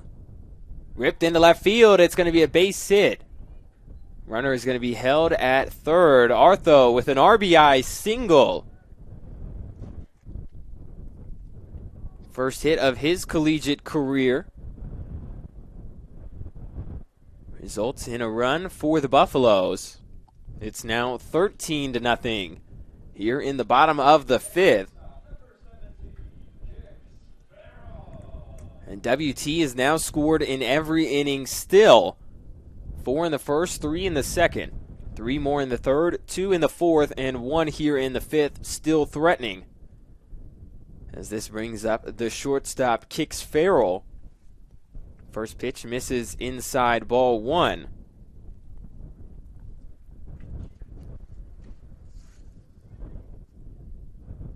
Farrell, the junior from Memphis, Texas.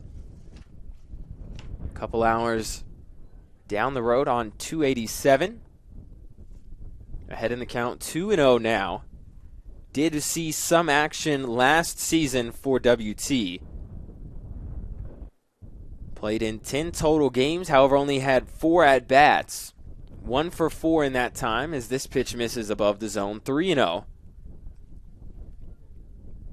Had a single in the 1 hit that he got. Also had 3 walks. Scored 4 runs.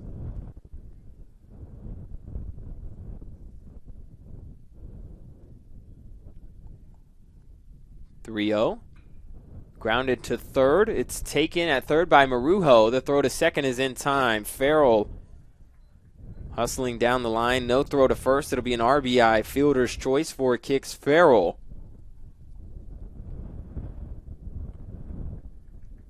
14-0 WT. As this will bring up Isaiah Madrid. Madrid so far the only defensive starter that has not gotten subbed out. And Bryant Bailey came in for Ryan Johnson in left. Glenn Naranja came in for Paul Whitman in center. Jacob Butler coming in for Will Finning in right as the first pitch misses the zone to Madrid. Ball one. Flipping through the infield. Gaber in for Becker at third. Artho in for Ortiz at first. And then Farrell in for Manetta at short.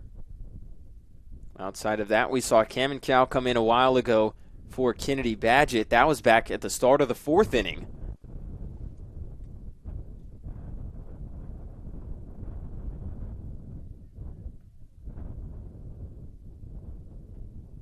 So Madrid, the lone defensive starter, outside of Marshall, of course, as this is going to catch the zone, the count 2-1.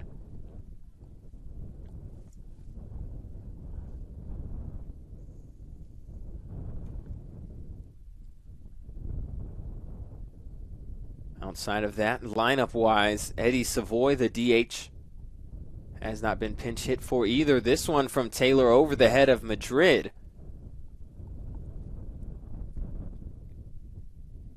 Again, 1 on, 2 outs. 3-1 the count to Madrid as Naranja waits on deck.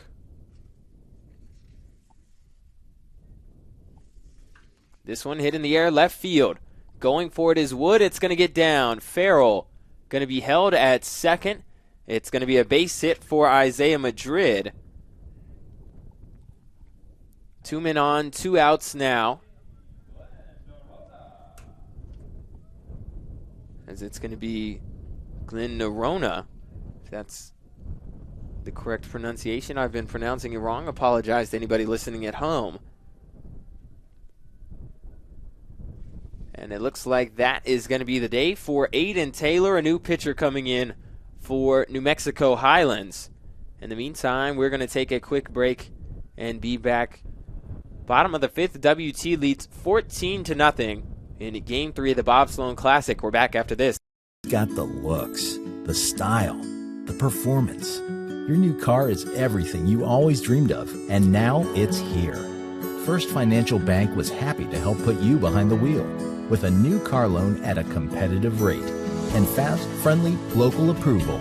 It's service that just comes naturally to us, much like a love of tradition comes naturally to you.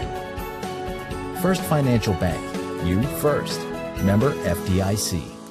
Jenkins Doors and Windows began serving the Texas Panhandle in 1927, and we take pride in being a part of your neighborhood. We don't use false promises or gimmicks. We simply offer quality doors and windows at a fair price, and we stand behind every sale. Jenkins is family owned and operated, and proudly continues the traditions of quality and excellence that started over 80 years ago. Call us at 372-4336 or stop by our showroom at 820 West 6th and let our knowledgeable staff help you pick out the perfect doors and windows for your home.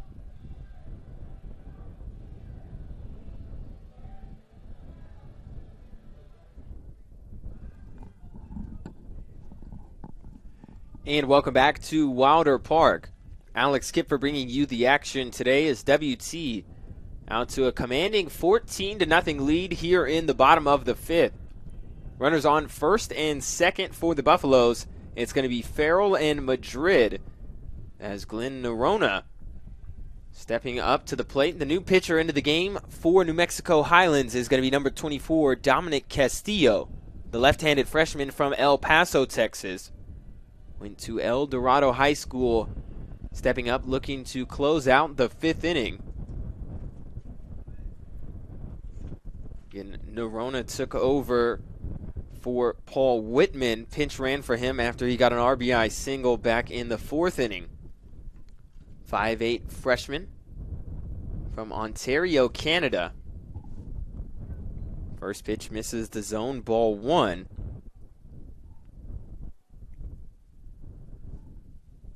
Again, freshman for freshman, lefty and lefty at the plate. Nerona throws right-handed, however. This one hit on the ground to first. Brown has it. He's going to try to flip it to the pitcher, Castillo. Does he get there? He does. A very close play at first. However, that will end the 5th inning. WT gets another 2 runs, only on 2 hits. This time, no errors from New Mexico Highlands and 2 men left on base. We go to the top half of the 6th. 1, 2, 3 due up for the Cowboys. And it looks like we're going to have a new pitcher in for WT. More on him when we come back after this message.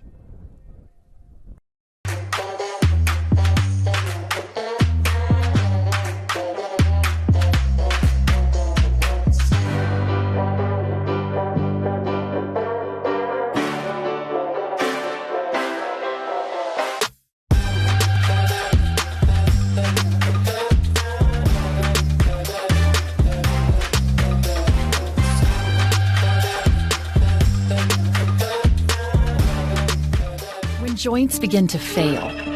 It's more than an inconvenience. The relentless grinding pain slows you down and can even stop you from doing the things you enjoy in life. At Physicians Surgical Hospitals, our skilled orthopedic experts are using advanced robotic surgeries to get you back to being you sooner with a less painful recovery. We're doing more than restoring joints. We're restoring lives.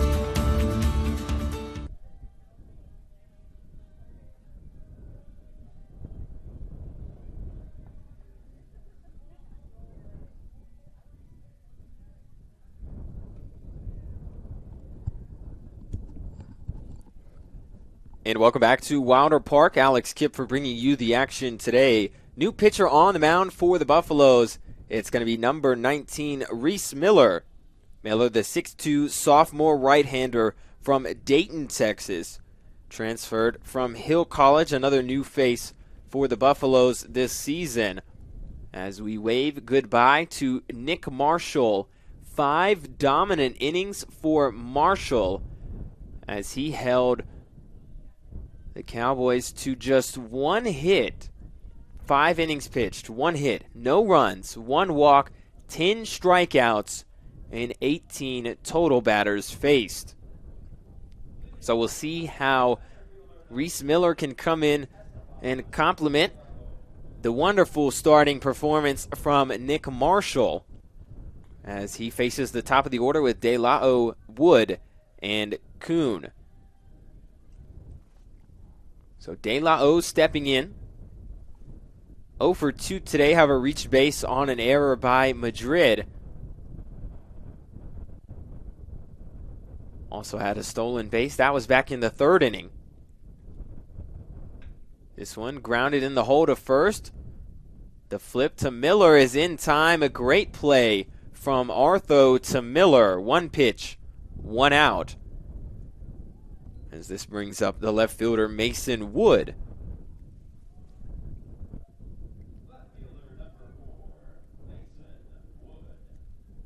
Seven consecutive batters retired by the Buffaloes. That dates back to the 4th inning after the leadoff walk from Kuhn. Brown flew out, followed by 5 consecutive strikeouts for Nick Marshall. Romero, Vetter, Lehman, Salas, and Marujo all went down on strikes. As this one swung on and missed here from Wood. Again, 10 total strikeouts for Marshall. Wood a victim of 2 of those, as he's 0 for 2 today. Struck out looking in his last at bat to end the 3rd inning.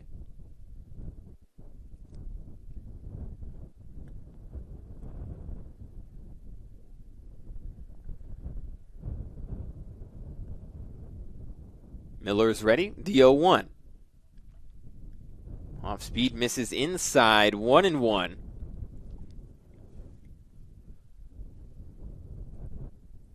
Again, Wood getting a considerable bump in the order from Game 1 to Game 2 here in the Bob Sloan Classic. Again, Flashback to Saturday at noon. Wood started in the 9 spot against Colorado State Pueblo. This one's hit to second. Madrid has it on the hop. The throw to first is in time, and the first 2 men are retired here. 2 quick outs for New Mexico Highlands. As Reese Miller has picked up where Marshall has left off.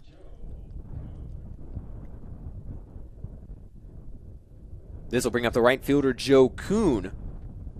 Kuhn 1 for 1 today. Also has a walk.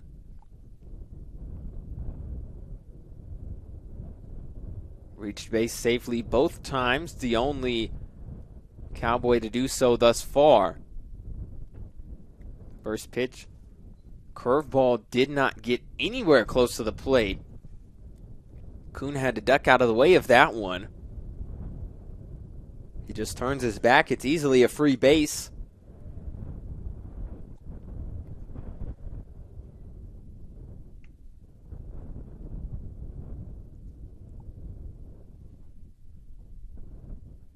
Miller's ready, the 1-0.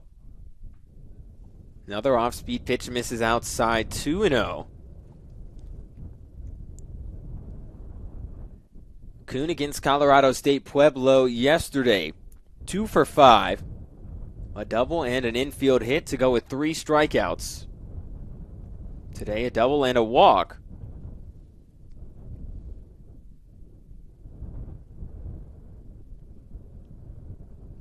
This one misses low, 3-0. As Kuhn way ahead in the count now. Jared Brown waiting on deck.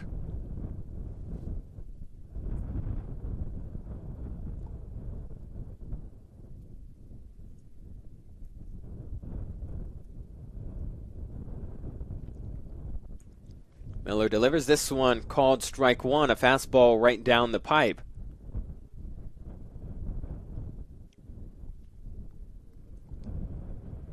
WT has absolutely dominated this game thus far. 14 runs on 14 hits, only 1 error. Also only struck out once for the whole team, as this one misses inside, ball 4. It'll be a 2-out walk for Joe Kuhn. He's reached base safely all 3 times today. This will bring out the first baseman, Jared Brown. Again, going back to hitting-wise for both of these teams, again, everybody hitting the ball for WT. Again, only 1 total strikeout. That came back in the 4th inning from Jacob Butler. As this one's chopped to second. Madrid has it on the hop. The throw to first is going to be in time. And just like that, the side is retired. We go to the bottom of the 6th. 1 and 2, 3 due up for WT. It'll be Savoy, Bailey, and Kamenkow. As you're watching Game 3 of the Bob Sloan Classic here on the WT Sports Network. When we come back.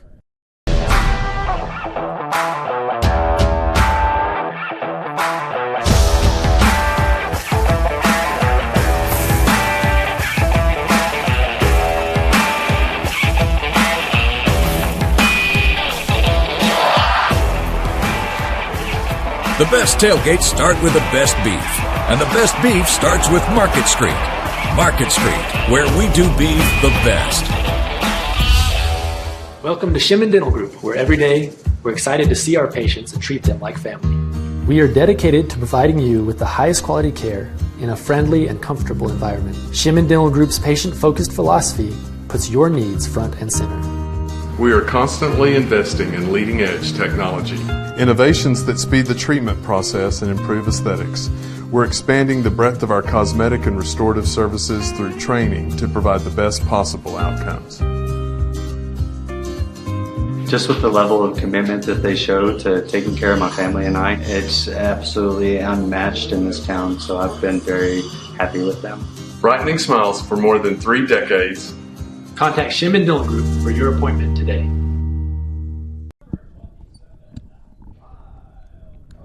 And welcome back to Wilder Park. It seems we have a pinch hitter in for WT as Eddie Savoy checks out of the DH spot. It's now going to belong to number 27, Kyle Combs, the junior from Kent, Washington, transferred from Centralia College. As the first pitch above the zone, ball one. And Combs was with the Buffaloes last season. However, only played in 2 games, only had 4 at-bats, did not record a hit. Next pitch going to be called strike 1 to Combs. It's going to be Combs, Bailey, and Kamenkow due up for the Buffaloes as this one low and away. 2-1.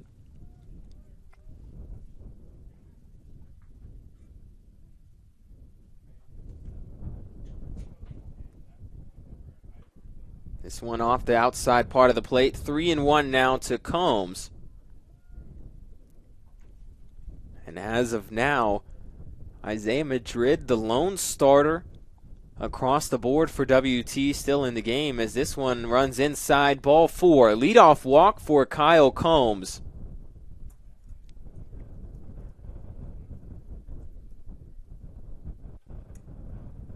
This will bring up Bryant Bailey.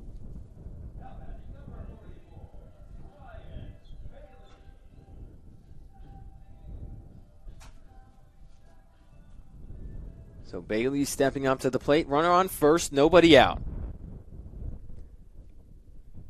Bailey flew out to center in his last at bat. He gets a bunt down.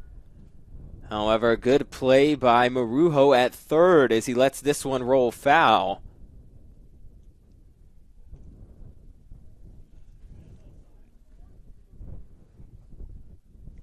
Good bunt attempt there from Bailey.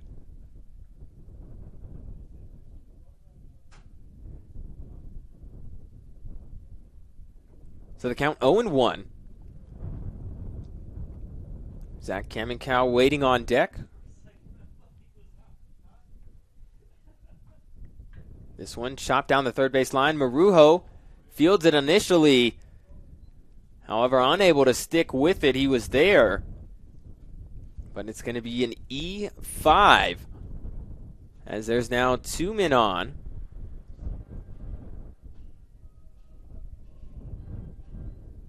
Nobody out for WT.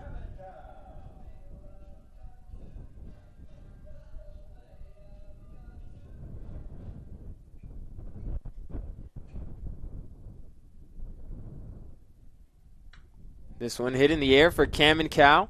Center field. De La O is coming in, and he makes the catch. Kamenkow flies out to center field.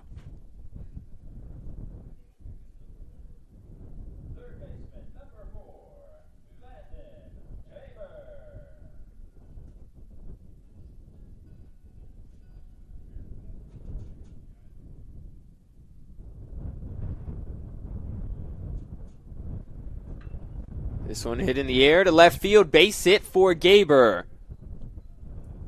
Landon Gaber, a single into left. Loads the bases now for Jacob Butler. Here with 1 out.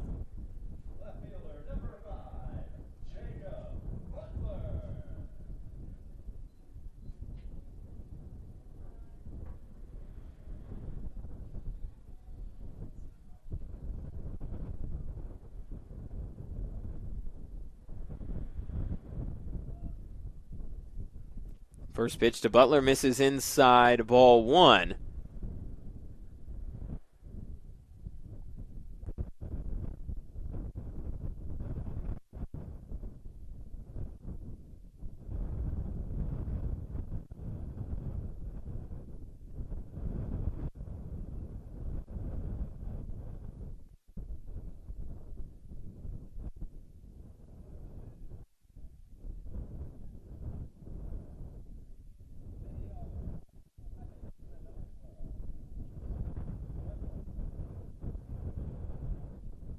And welcome back to Wilder Park. Again, apologize. Working through some technical difficulties. We'll just blame it on the wind this time.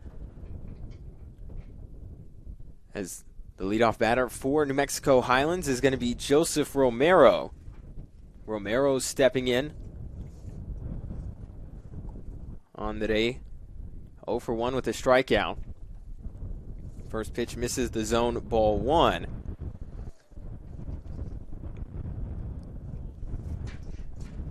New pitcher into the game for WT.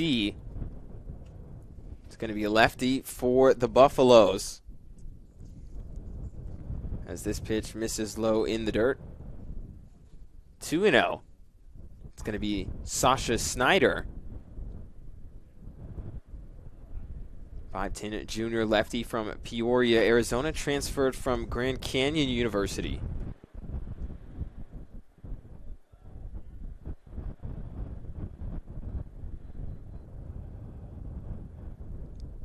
Top of the 7th. Counts 2-1. Again, the action that was missed after Bailey got on base after the error. As this catches the outside corner, 2-2. Cameron Cow flew out to center. Landon Gaber with a single into left field that loaded the bases before Jacob Butler flew out to left. And then Clay Artho struck out swinging to strand the bases loaded. As this misses outside, 3-2. 6th inning, the first inning, the Buffs had not put up a run. Again, 4 in the first, 2 in the third. Check that. 4 in the first, 3 in the third, 3 in the second, 3 in the third, 2 in the fourth, and 2 in the fifth.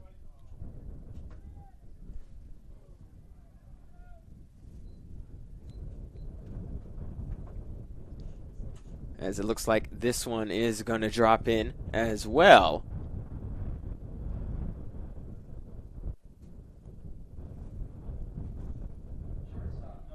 So it's going to be a base hit for Romero.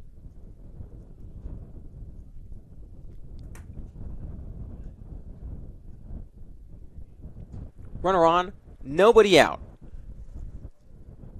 WT leads 14-0 as Nathan Vetter at the plate. First pitch is going to be called strike 1 to Vetter.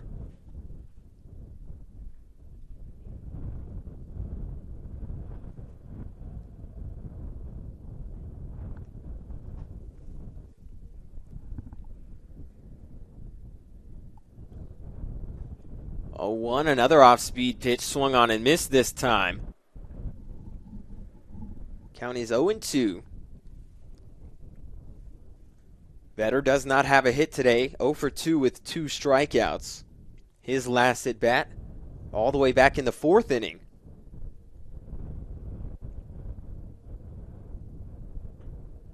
This one above the zone, 1-2.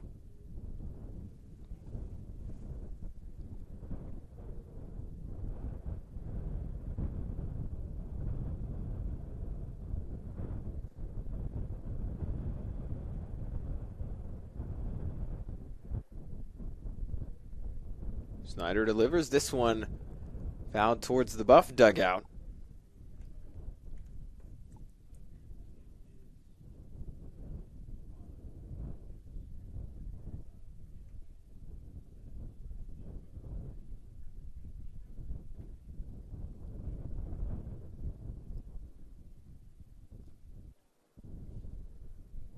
Off-speed pitch way outside, 2-2 the count now.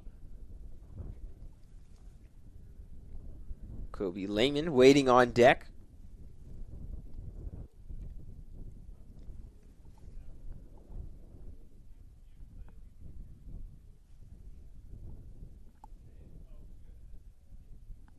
This one ripped right back up the middle. It'll be a base hit for Vetter.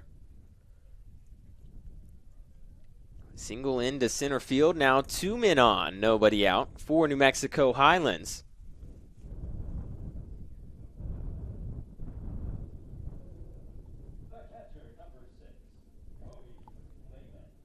Now stepping up to the plate is going to be the catcher, Kobe Lehman. He's 0 for 2 today, a ground out and a strikeout.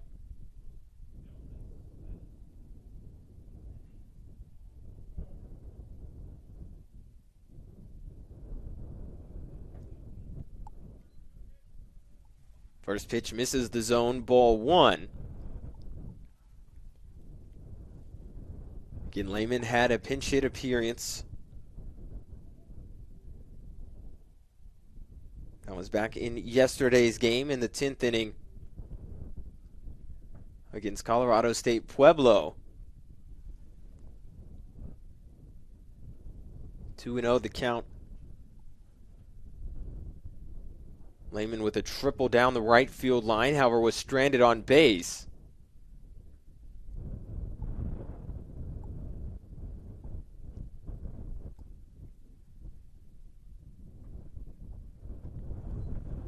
Another pitch misses the zone from Snyder. The count 3-0.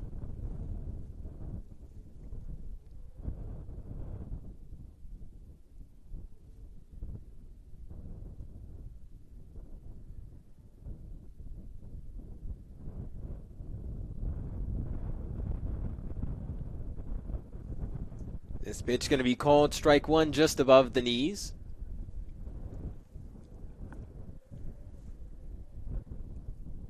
So the count 3-1.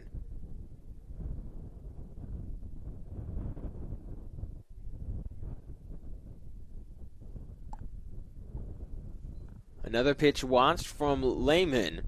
Another called strike.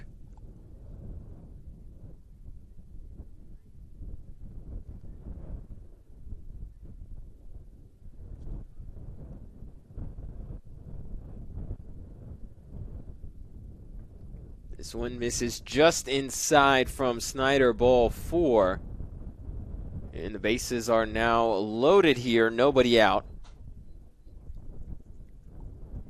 3 straight base runners for New Mexico Highlands. This brings out the designated hitter, Alan Salas. Salas 0 for 2 today, 2 strikeouts. One of 10 strikeout victims for New Mexico Highlands today as the first pitch misses the zone. Again, all 10 of those coming from Nick Marshall, as he pitched a scoreless first 5 innings. Only gave up 1 hit and 1 walk to go with 10 strikeouts in 18 total batters faced. This one missed the zone as well, 2-0.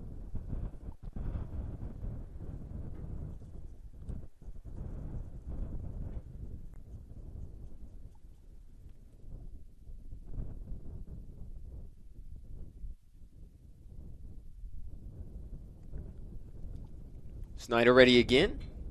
This one hit over the head of Farrell into center field. A run will score. The second one going to come around as well. It's going to be a 2 RBI single for Alan Salas.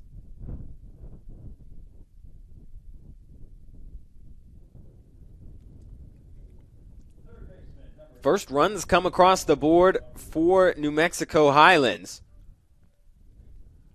as this will bring up the third baseman, Lubby Marujo. Runners on first and second, still nobody out.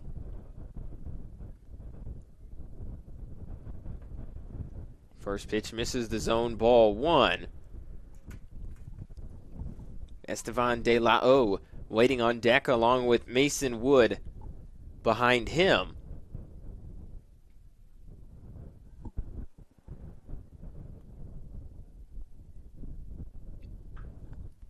This one hit foul down at the third base side.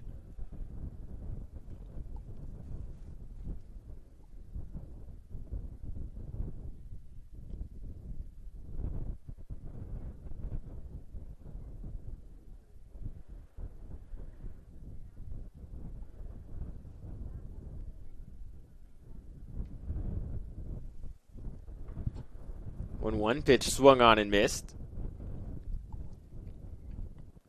Count is 1-2.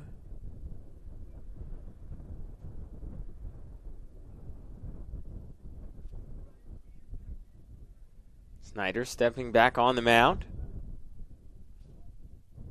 1-2 off speed, chopped down the third base line. Gaber has it. The throw to first is in time. Both runners will move up as Marujo is retired for the first out of the inning. However, now 2 men in scoring position, as this will bring up the center fielder, Estevan De La O.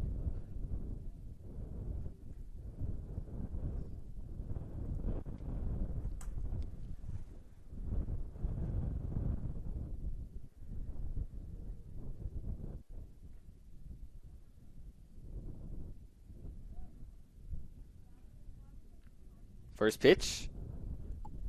Missed a little bit low, ball 1. De La O 0 for 3 today. 2 ground outs. However, did reach base on an error and has a stolen base. That was back in the 3rd inning. Completely different from his plate appearances in the games yesterday against Colorado State Pueblo, as this one's lined right back to Snyder. He has it. And Kamenkow is going to tag out the runner. A good snag from Snyder.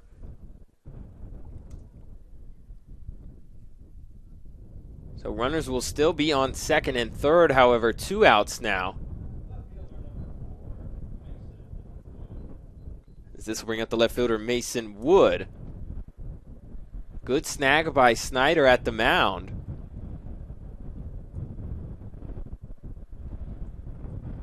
It'll be a fielder's choice for De La O.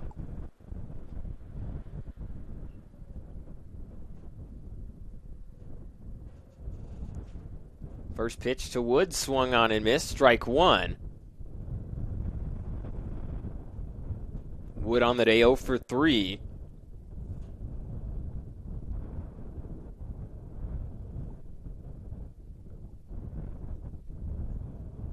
Two strikeouts and a ground out today for Wood.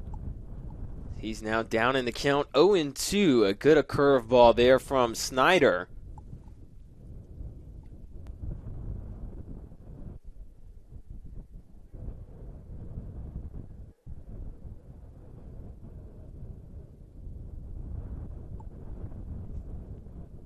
Oh-2, low and away, blocked by Kamenkow.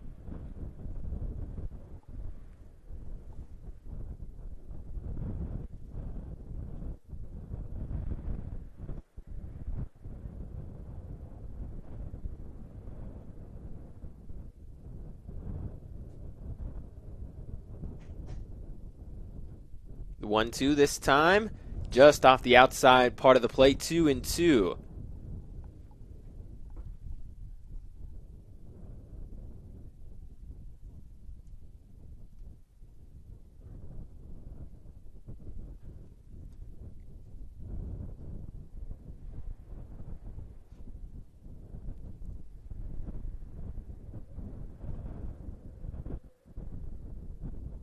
Snyder will step off.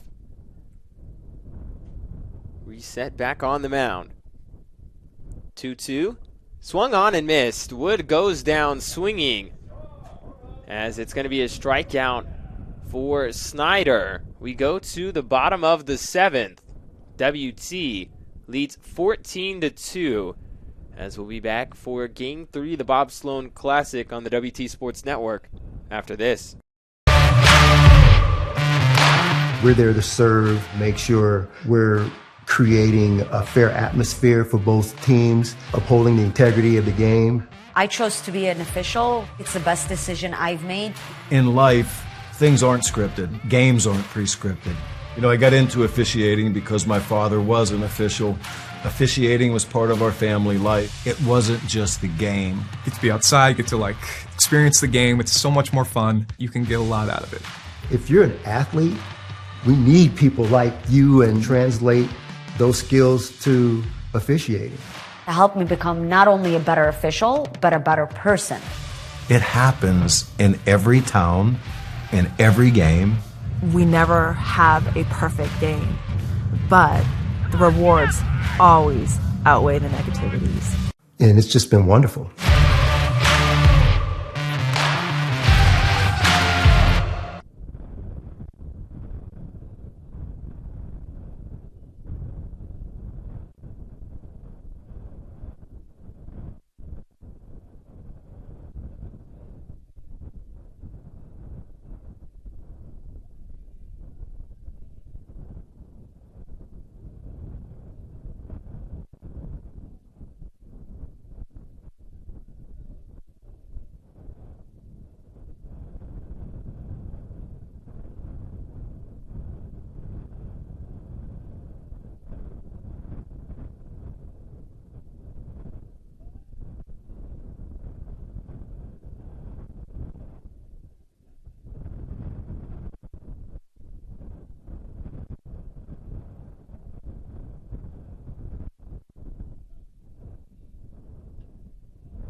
And welcome back to Wilder Park.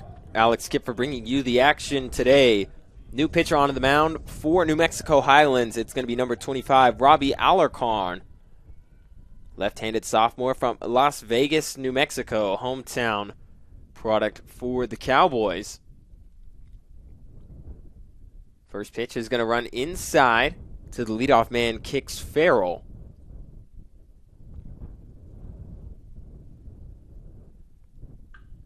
This one hit on the ground to third. It's off the glove of Marujo.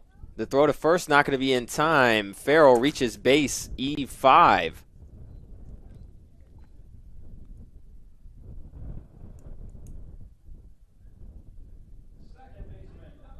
This is going to bring up second baseman Isaiah Madrid.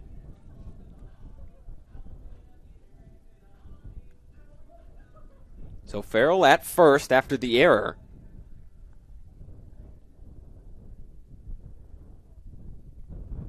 Score is 14-2. First pitch to Madrid called strike one. Madrid 1 for 2 today, a single in his last at bat back in the fifth. Also has 2 walks. This one misses low. It almost gets away from Lehman. He's able to stick with it enough as Farrell will stay at first base. Again, Madrid's the only starter in the lineup left for WT. 1-1 misses up and away, 2-1. Again, the original lineup was Savoy, Johnson, Badgett, Becker, Finning, Ortiz, Moneta, Madrid, and Whitman. Now it's Combs, Bailey, Kaminkow, Gaber, Butler, Farrell, Madrid, and Naranja. As Madrid will fly out to right field. First out of the inning for WT. So 1 man on, 1 out. Buffs lead by 12. As this is going to bring up the center fielder Glenn Norona.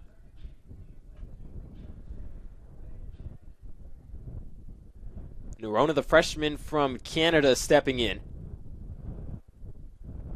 Bats left, throws right. First pitch misses the zone, ball 1.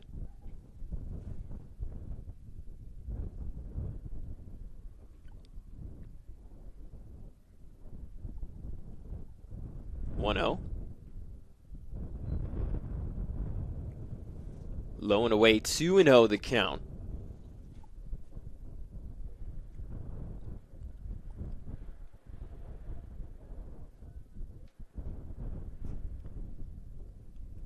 Farrell not a big lead at first with a lefty on the mound. As the count now 3-0 after another pitch misses the zone. 3 consecutive misses for Robbie Alarcon.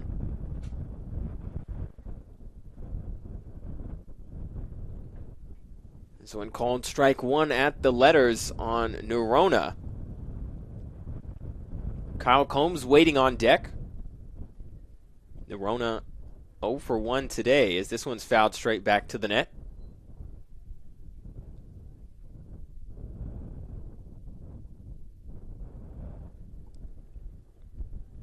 The count now full. 3-2. 1 out, runner on first. Low and inside, ball 4. It'll be a 1 out walk for Glenn Norona. WT back at the top of the order as it's going to be Kyle Combs stepping in. Combs drew a walk to lead off the 6th inning. However, was left stranded on base as WT stranded the bases loaded.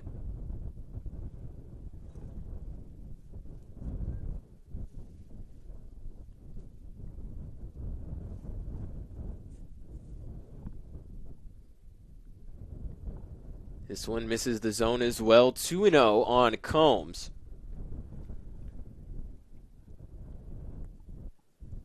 Again, Combs only saw action in 2 games last season. 4 at-bats, no hits. And still going to be without a hit here. However, reaches base. As that's not the kind of hit you want, a hit by pitch. But Combs getting on base for the second time today. As this brings up the left fielder Bryant Bailey. Bailey 0 for 2 today, did reach base on an error in his last at-bat. Going to drive in some runs here. This one fouled back into the net. So the count 0-1. 1 out. WT leads 14-2. Bottom half of the 7th.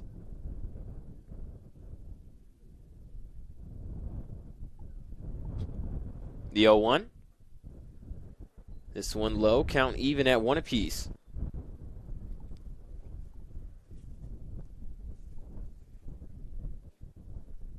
Bailey, the 5'9" sophomore from Red Oak. This one ripped into left field. It's going to be a base hit for Bailey. 1 run will score. And WT leads 15-2 after the RBI single from Bryant Bailey.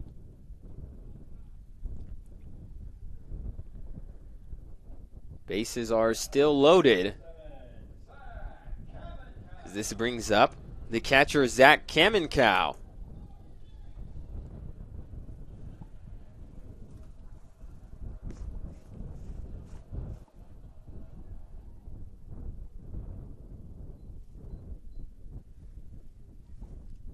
First pitch to Kamenkow, swung on and missed. 0-1 the count. 1 out.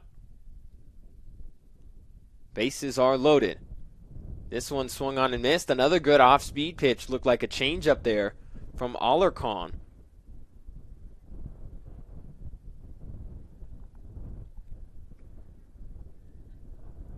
To the count to Kamenkow. Fastball misses outside. Now 1-2. Kamenkow 0 for 1 today. Flew out in his last at bat in the 6th. Was also hit by a pitch back in the 5th. This one's popped up. Foul territory. Out of play as this one will land just next to the stands.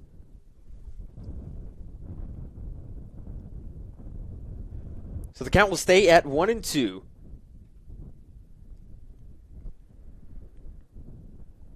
Nerona at third. Combs at second. Bailey at first. This one hit in the air to left field. Wood underneath this one will make the catch. Nerona tagging from third, and he will score. It'll be a sacrifice fly for Kamenkow.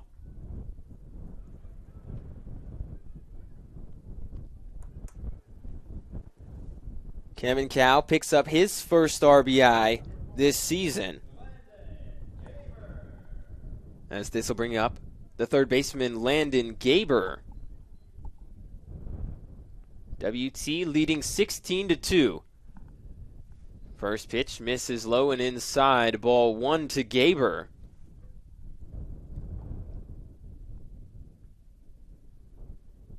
Gaber 1 for 2 today. This one's hit in the air to left field. Base hit. Combs is going to be held at third. And Gaber with his second single of the day into left field. As WT loads the bases once more. With Jacob Butler stepping up to the plate.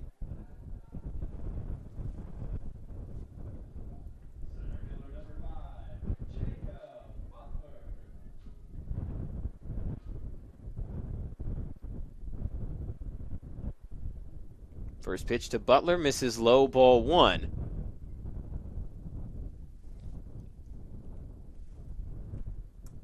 Butler 0 for 2 today, however, reached base on a walk back in the 5th.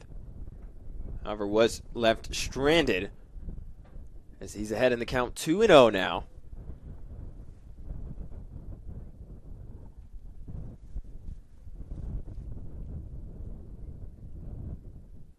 This one runs inside. And it's going to hit Butler.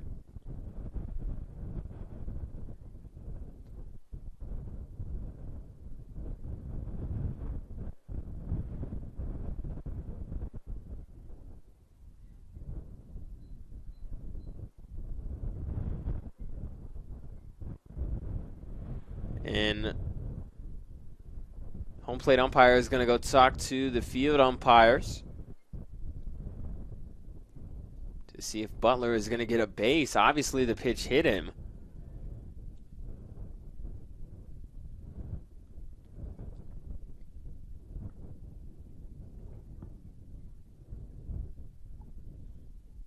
And Butler is now going to be awarded first base. It'll be an RBI hit by pitch. WT extends their lead another run. They have put up 3 runs here in the bottom of the 7th. This will bring up the first baseman, Clay Artho.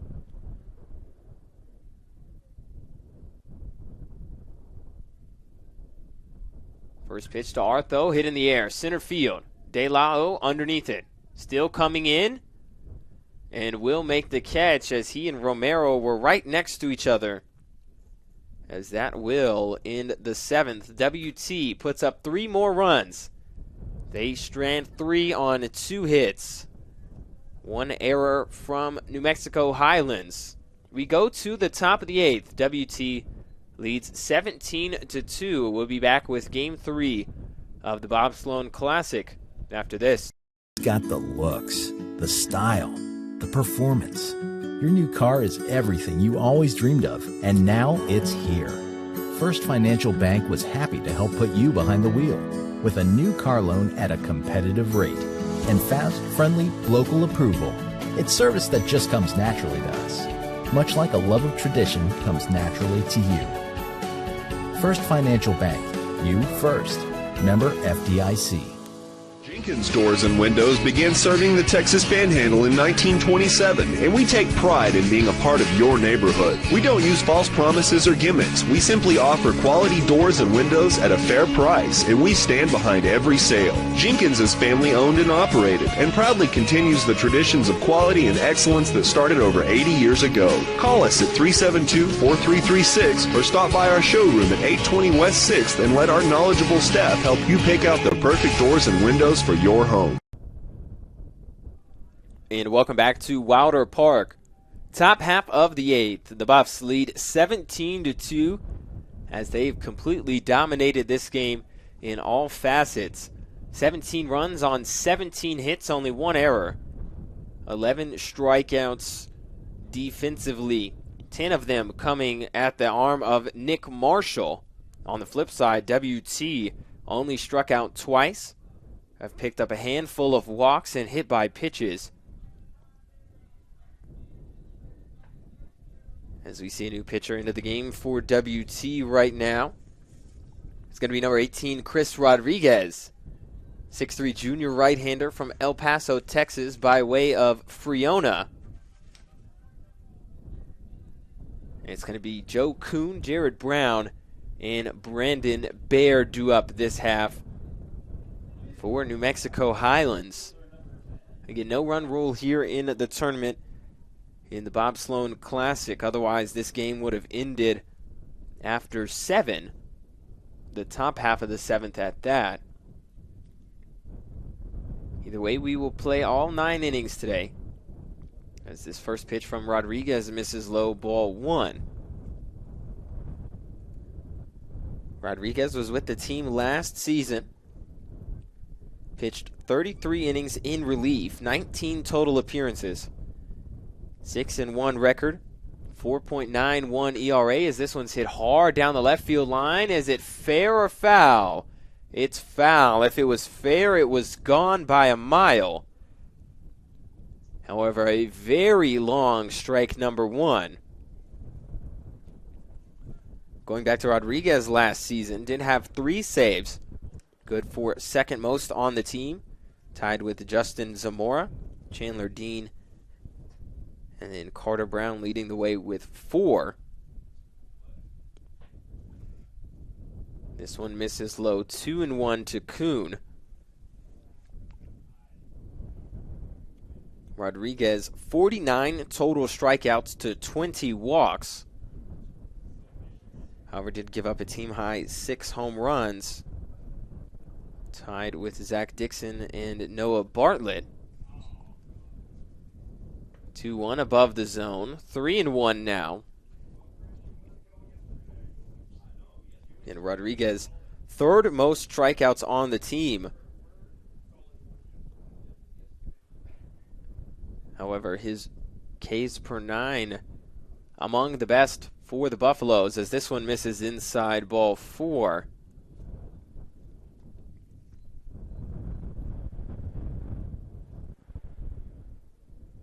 Again, averaging almost 6 strikeouts per 9 innings.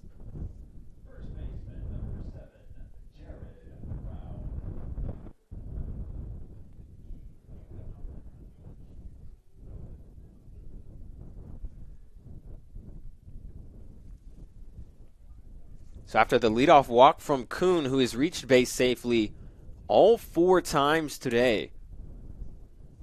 A double on a high ball that Ortiz and Madrid were unable to get to back in the first inning. And has had 3 consecutive walks since. 1 in the 4th, 1 in the 6th, and then here again in the 8th. He stands over at first.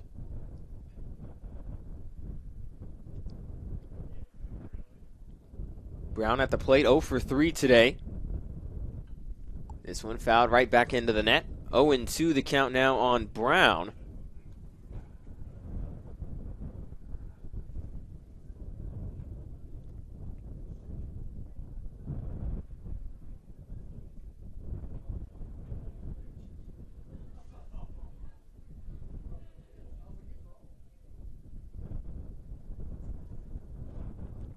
So Rodriguez ready back on the mound.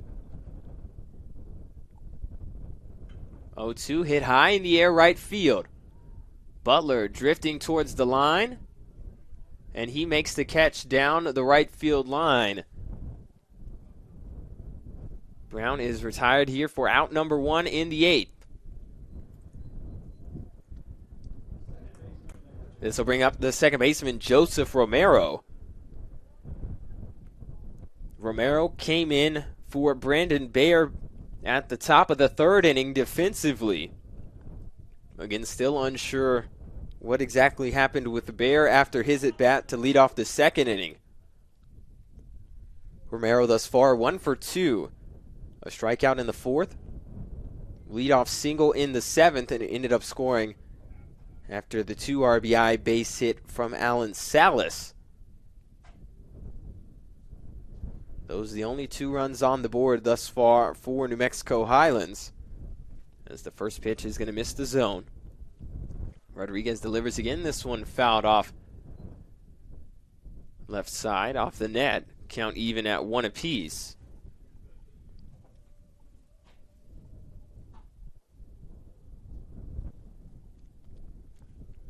Nathan Vetter waiting on deck.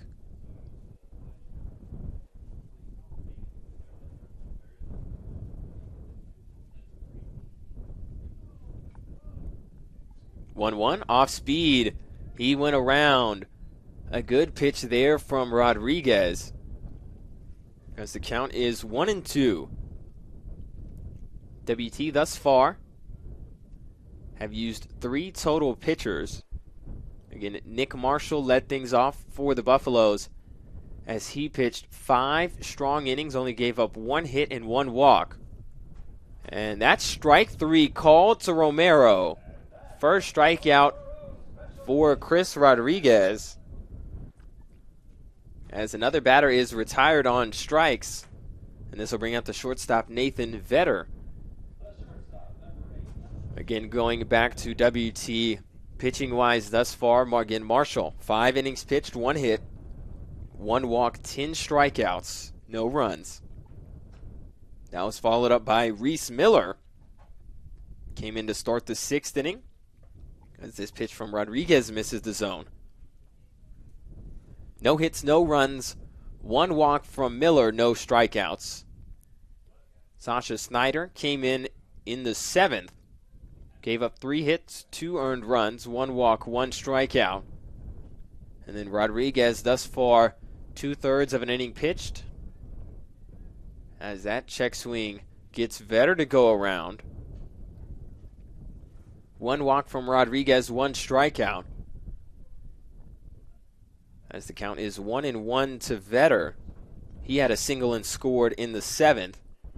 Outside of that, 2 strikeouts, 1 in the 2nd, 1 in the 4th. As this one a fastball, Vetter is behind it. Swung on and missed. The count now 1-2 as Rodriguez looking to retire 3 consecutive after the leadoff walk to Kuhn.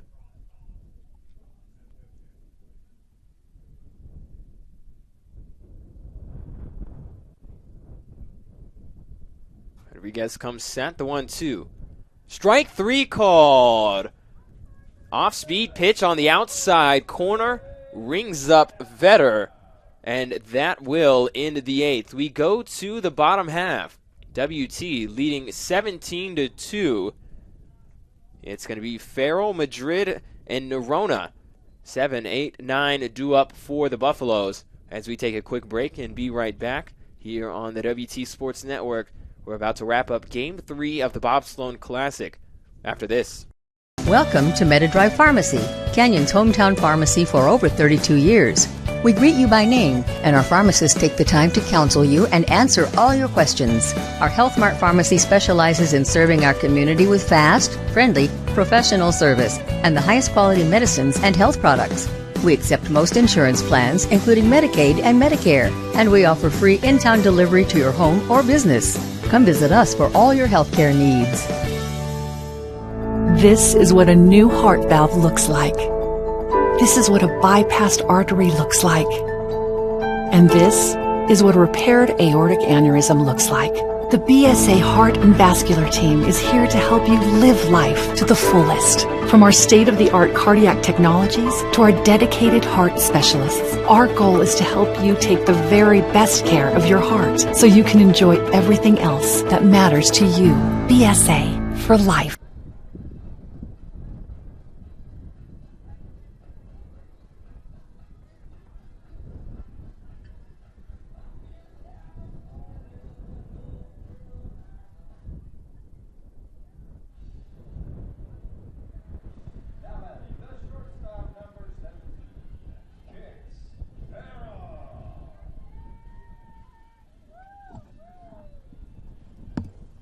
And welcome back to Wilder Park. Alex Kipfer bringing you the action today. Kicks Farrell in to lead things off for the Buffaloes as he takes strike 1. As it's Robbie Alarcon still out on the mound. This one hit in the air. Left center field. Is it going to get down? No. Wood is there to make the catch. As the leadoff batter is retired here in the bottom of the 8th. So this will bring up the second baseman, Isaiah Madrid. Again, Madrid, the only starter still left in for WT thus far. Again, Savoy was replaced by Combs. That was in the 6th inning. Johnson replaced by Bailey in the 4th. Badgett replaced by Kamenkow. Defensively going into the 4th. Finning replaced by Butler at the end of the 3rd inning. Or top of the 4th inning, should I say. Clay Artho pinch ran for Ortiz in the 4th. Farrell came in for Mineta in the top of the 5th. Madrid again still in the lineup. And then Nerona pinch ran for Whitman in the 4th. Count 1-2. Madrid strikes out swinging. As there's now 2 down here. And this brings up the center fielder, Glenn Nerona.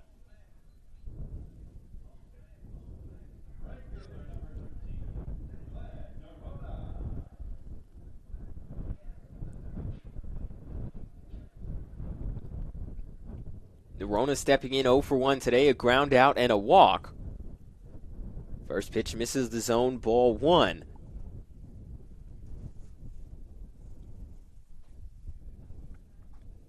Change up. Swung on and missed. Strike 1, count even.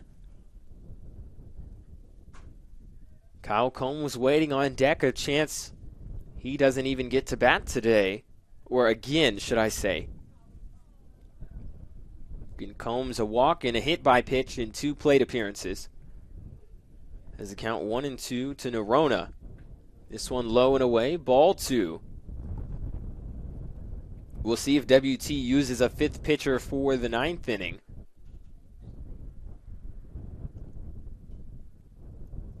This one swung on and fouled back into the net.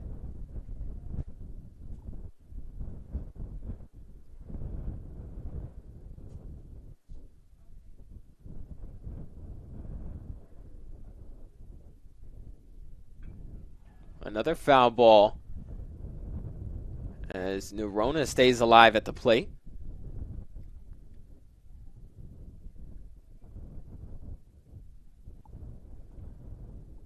The 2-2 once more.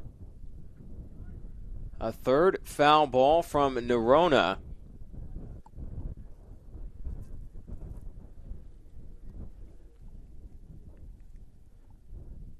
Two the count, 2 outs. The pitch hit in the air. Right to Romero, and he makes the catch, as that will end the 8th inning. The Buffs go down 1, 2, and 3. It's going to be 7, 8, 9 due up for New Mexico Highlands, as it's the last chance. 3 outs needed for the Buffaloes to close out this home series, or should I say this home opener here for the Bob Sloan Classic. In the meantime, we're going to take a quick break and be back here with the finale of Game 3. You're watching on the WT Sports Network after this.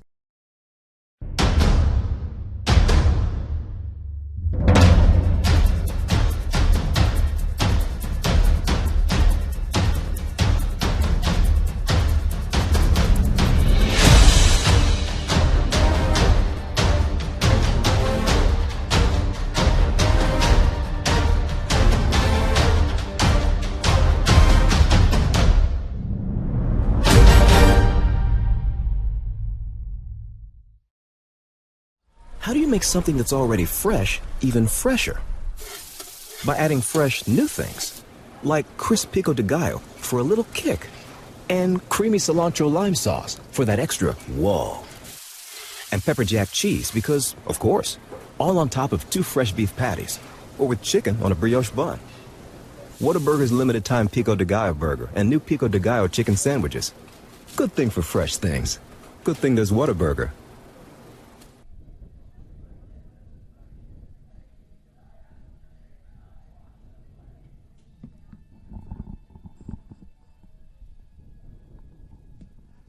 And welcome back to Wilder Park. Alex Kipfer bringing you the action today, as it's the last opportunity for New Mexico Highlands here in the top of the 9th. New pitcher into the game for the Buffaloes is going to be number 10, Justin Zamora. 6'5", senior right-hander from Lakeside, California. Previously at Southwestern College, however, has been with WT for a little bit now. Last season, Zamora pitched in 20 innings. 13 in total appearances, 2-0 record. 1.80 ERA. Also picked up 3 saves. Gave up 8 runs, however, only 4 earned. 20 strikeouts and 4 walks. First pitch to Lehman, swung on and fouled off down the left side. Count is 0-1. Lehman thus far 0 for 2. A ground out and a strikeout. Also has a walk back in the 7th. Ended up getting caught in a rundown after a ground ball from De La O that was right back to Sasha Snyder. As this pitch off speed catches the zone. Count is 0-2 on Lehman.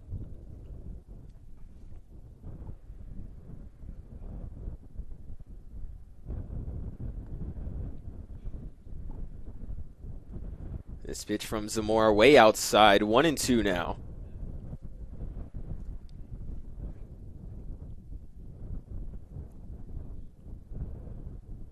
After this game for the Buffaloes, they basically jump right into Lone Star Conference play as they take on Eastern New Mexico in Portales, as it's going to be a strikeout of Lehman. First out of the 9th inning is another strikeout for the Buffaloes. 3 consecutive strikeouts for New Mexico Highlands, as Romero, Vetter, and now Lehman have gone down dating back to the 8th inning. Again, a 4-game series against Eastern New Mexico starts Friday, February 11th in Portales. It'll be 1 game Friday, 2 games Saturday, and 1 game Sunday before the Buffs head back to Canyon against Cameron 2 weeks from this weekend, as the first pitch off speed called strike 1. Again, another 4-game series against Cameron will be the next time the Buffaloes will be at home.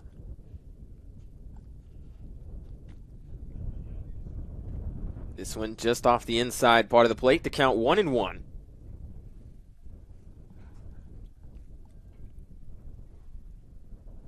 Again, a great all-around performance for the Buffaloes thus far. 17 runs on 17 hits. Held at New Mexico Highlands to 2 runs on 4 hits thus far.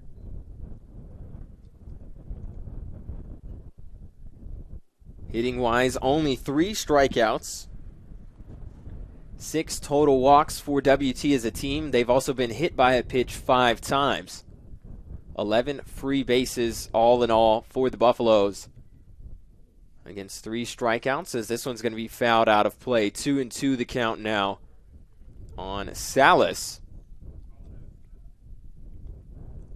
Buff pitching has dominated on the mound. Again, 4 hits, 2 total runs given up. 4 walks to go with 14 strikeouts. Again, not going to be able to match their total from last night, where they struck out 18 Thunderwolf hitters in part of a 10-3 rout of Colorado State Pueblo.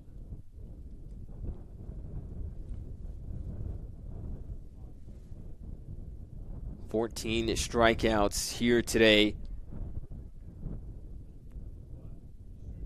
Potentially up to 16. As Zamora gets 15 right there. It's going to be strike 3. Big swing and a miss from Salas as he goes down for the 3rd time today. 4 straight strikeouts. 2 from Rodriguez in the 8th, and now 2 from Zamora to start the 9th, as this brings up the 9th hitter, the 3rd baseman, Lubby Marujo.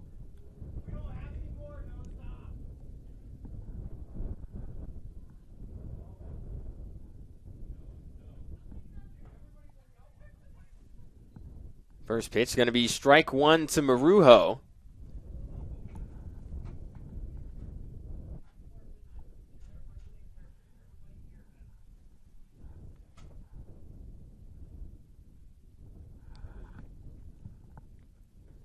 Oh, 1, a big swing and a miss to Marujo. The count is 0-2.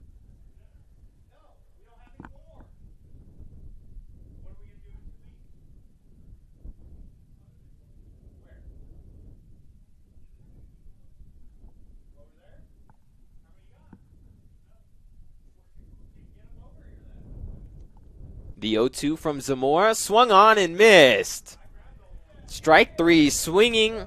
Marujo goes down, and Zamora strikes out the side in the top of the 9th, as that is the ball game here at Wilder Park. WT takes Game 3 of the Bob Sloan Classic by a final of 17-2. WT pitching dominates, giving up 4 hits, 2 runs, 4 walks, and 16 strikeouts, while WT hitters string together 17 hits through 8 innings, put up 17 runs, 6 walks, hit by 5 pitches. had a total of 3 strikeouts and left 13 runners on base.